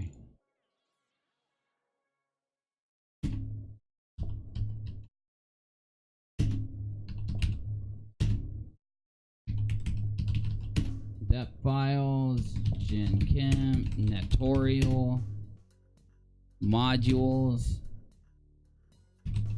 thermodynamics, entropy, entropy 06, HTML. Well, there's entropy 04, so I should theoretically be able to take entropy 04 and replace it with a 6, and I got it. Listen closely. The entropies of gases are Control F. Entropies of gases much larger than those of liquids, which are larger than those of solids. Right? He's lowballing you right here. They're exponential magnitudes greater. Well, let's see what it says. The entropies of gases are much larger than those of liquids, which are larger than solids. This can be predicted from equation 1. Heat must be put into substance to convert them from a solid to a liquid or liquid to a gas. Therefore, they're both positive, and the liquid or gas has more entropy than the solid or liquid. On the nanoscale level, and the atoms and solids are constrained to one position. They can only vibrate around that position. The atoms and liquids are still close together, but are free to move around with respect to each other. So they are more disordered. The atoms and gases are far apart from each other, so they are much more disordered than either liquids or solids. Large, complicated molecules have more disorder because of the greater number of ways they can move around in a three-dimensional space. Entropy of ionic solids are larger when the bonds with them are weaker. If you think of ionic bonds as springs, stronger bond will hold the ions in place more than a weaker. Therefore, the stronger bond will cause less disorder and less entropy. The two more patterns emerge from considering the implications of the first three. Entropy usually increases when a liquid or solid dissolves in solvent. Before mixing, the solute or solvent are completely separated from each other. After mixing, they are completely interspersed with each other. The entropy increases. Entropy usually decreases when a gas dissolves in a liquid or solid. There is more mixing involved, but the atoms of gas go from being completely separated from each other to being closely packed with each other, and the solvent, thus the entropy decreases. Okay, nothing here about containers. Nothing here. Actually, it says that they all are the same and they act the same and behave the same, other than the fact that blah, blah, blah, blah about imagine like a spring as it gets less ordered, whatever. And everyone knows this. If This doesn't address what you're saying, though. you offered any of the above arguments, please report to third grade 2 weeks earlier next year, okay? That's what you need to do with your container argument that is debunked in the same page that you sourced from. This is just word salad. It's just bullshit. Okay? I say again, bye-bye now to your ball-tard spinning space monkey religion. Well, you would have been able to do that if I hadn't busted you doing this. Thus, I've debunked you completely, but continue. Thanks for your ear. Have a nice day. All right. Anything here? Yeah, it's just a summary of what you've just said, which is to say it's a false equivalence. No, it's not. And I think that this is all I need. So let's sum this up. Let me tell you how I just caught Nathan Oakley and Quantum Eraser completely 100% red-handed in the cookie jar, lying, misrepresenting things, and putting on a big freaking lie song and dance. I think it's right here. Let me pull it up. So the source I have is the bottom one, Fluden, blah, blah, blah. They give an argument for 2 hours about the walls of a container and how the walls of this container debunk the globe. They pull these sources you're seeing, and if you go there, each of their sources, if they would just keep reading, answers their question, but somehow they only pull the part of the page that lets them continue to act like they're debunking something. At the very bottom one, though, the best thing happens.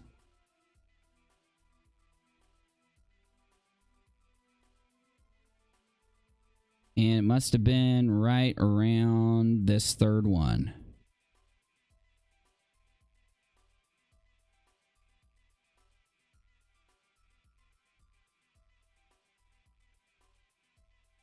We're getting close.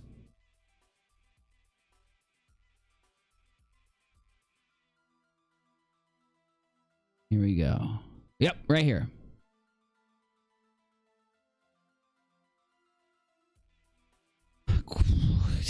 Quantum Eraser says the molecules are in constant random motion and frequently collide with each other in the walls of a container. Because the molecules are in motion, a gas will expand to fill the container. Since density is defined to the mass divided by the volume, density depends directly on the size of the container in which the mass of gas is defined. Yet, even more reading, this is for tutoring children, gas has no shape or size of its own. It takes the shape of its container. And defined to be the mass divided by the volume, density depends directly on the size of the container in which the fixed mass of a gas is confined. So if you go to grc.nasa.gov/www/k-12/airplane/fluden.html and you find what Quantum Eraser was reading from, it's right here, and it reads, since the density is defined to be the mass divided by the volume, density depends directly on the size of the container. And I could continue reading and read more or less of what he said, but you can hear him state it if you want. I just showed you where. In the video he put on Quantum Eraser today, Ballbusters Live Episode 5, Balls Under Pressure, the Heliocentric Killer. It premiered 6 hours before I started this stream. All I did was take his source every time and scroll down until he gets going on about liquids and all that. No, just stick to the beginning and do this yourself if you don't believe me. Read down past what he and Oakley are reading and celebrating, and read the answer to the question that they posed through the whole thing about the container. Density is a scalar quantity. It has a magnitude but no direction associated with it, which, because there are so many molecules and the motion of each molecule is random, the value of the density is the same throughout the container. Density is a scalar unit. It has a magnitude but no direction. Not only do they debunk their density is gravity argument, as you scroll down, it says, in the atmosphere, air molecules near the surface of the Earth are held together more tightly than the molecules in the higher atmosphere because of the gravitational pull of the Earth on all the molecules above the surface molecules.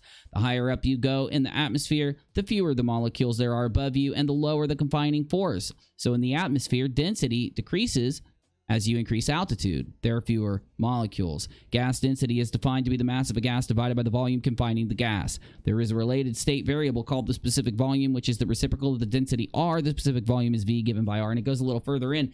But for everyone watching, what have I done? Let me act like Quantum Eraser for a minute.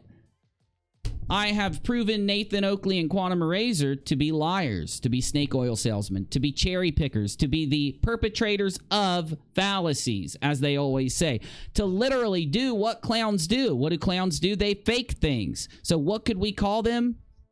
I think you know. By them continuing for their ultimate globe killer, for them to misrepresent the source material, lie about the source material, and then try to beg a question about the container continually, knowing that the answer to that question is on the very page that they quoted from to get the question, proves beyond any shadow of a doubt that all they're doing is lying, manipulate. They don't misunderstand science, or they wouldn't have purposely left this out. Somebody that misunderstands science would have read this and said, oh my God, there's the answer to the thing that we can't get, the thing that we keep arguing on our show. Wow, we got to stop arguing this on our show because our source shows the answer. They didn't do that. They purposely ignored the answer. They purposely didn't read from the rest of the article and choose to show the answer to the question. They purposely hid it from the audience, then put on a big song and dance, a big pony show, where Quantum Eraser acts like he's the Globe Terminator, the Quantum Eraser, and Nathan Oakley is the pretentious smart guy who gets to sit here and say that he's smarter than everybody else on the earth because he's figured out things more than everybody else has. No, by their own source, I've shown that they will misrepresent the information, leave out information, lie about the information, and then put on a big fucking act so they can hold out their hand while lying and misrepresenting and defraud the very people that watch them and donate to them and go around chirping their bullshit.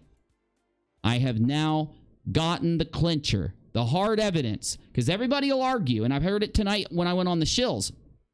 People were arguing, I don't know if Quantum Eraser is just so dumb that he doesn't get it. I don't know if Nathan Oakley is just so convinced of his own bullshit that he doesn't get it. I'm proving it to you now.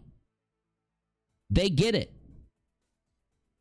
They get it. They've read it. They know it. And they're lying.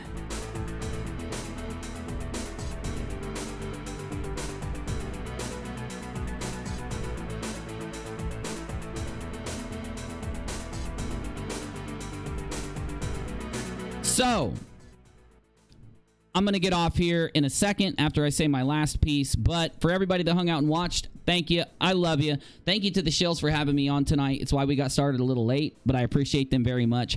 If you want to help my show out, you can donate, because I'm not going to lie to you. I'm just going to put on a show, try to entertain you, and then if we happen to bounce into liars and bullshitters, we'll systematically go through their stuff until we can prove to the world what they really are, as we've done with Quantum Eraser and Nathan Oakley, Arwen, and Sleeping Warrior tonight. What else do I want to tell you? Make sure you subscribe to the Shills. They're just a couple subs away from hitting the 1,000 mark. That way they can monetize their show and they can start taking it more seriously. And they're awesome. Simon Dan's going on the Shills soon. Simon Dan just DM'd me on Twitter. He's going to be coming on this show in a week or two, so keep an eye out for that show. I appreciate you all. And then to end this out, of course, it's late, so I'm going to go ahead and chill out for the night. I don't think I'm going to be going to D-Live. I might. In fact, keep an eye out for D-Live if you want to come hang out for a little bit. I might go over there. I don't know. But either way, Quantum Eraser and Nathan Oakley, I just busted you with hard evidence. Now, you must apologize to the community. You must fix this. You must admit that your container argument is wrong. It's provably wrong by your own sources, and that you took your sources and cherry-picked them and ignored the answer to your container question so that you could try to have content for your show and get donations off of people so that you won't be broke or have to go to work.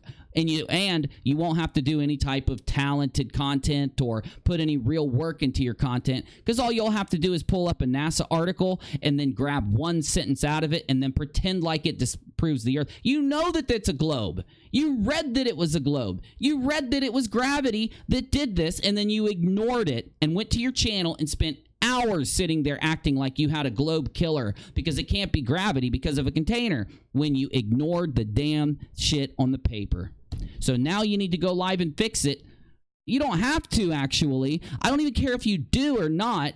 Honestly, you need to stop, though. And the people supporting you, go ahead and keep supporting Oakley. You're supporting a proven liar, a proven manipulator, a person who accuses other people every day of what he is doing so that he can defend his fundamentalist beliefs in his floating through space, monkey, flat earth, insane religion. I'm UNIRock. Thanks for watching. See you tomorrow. Appreciate it. Appreciate you guys very much.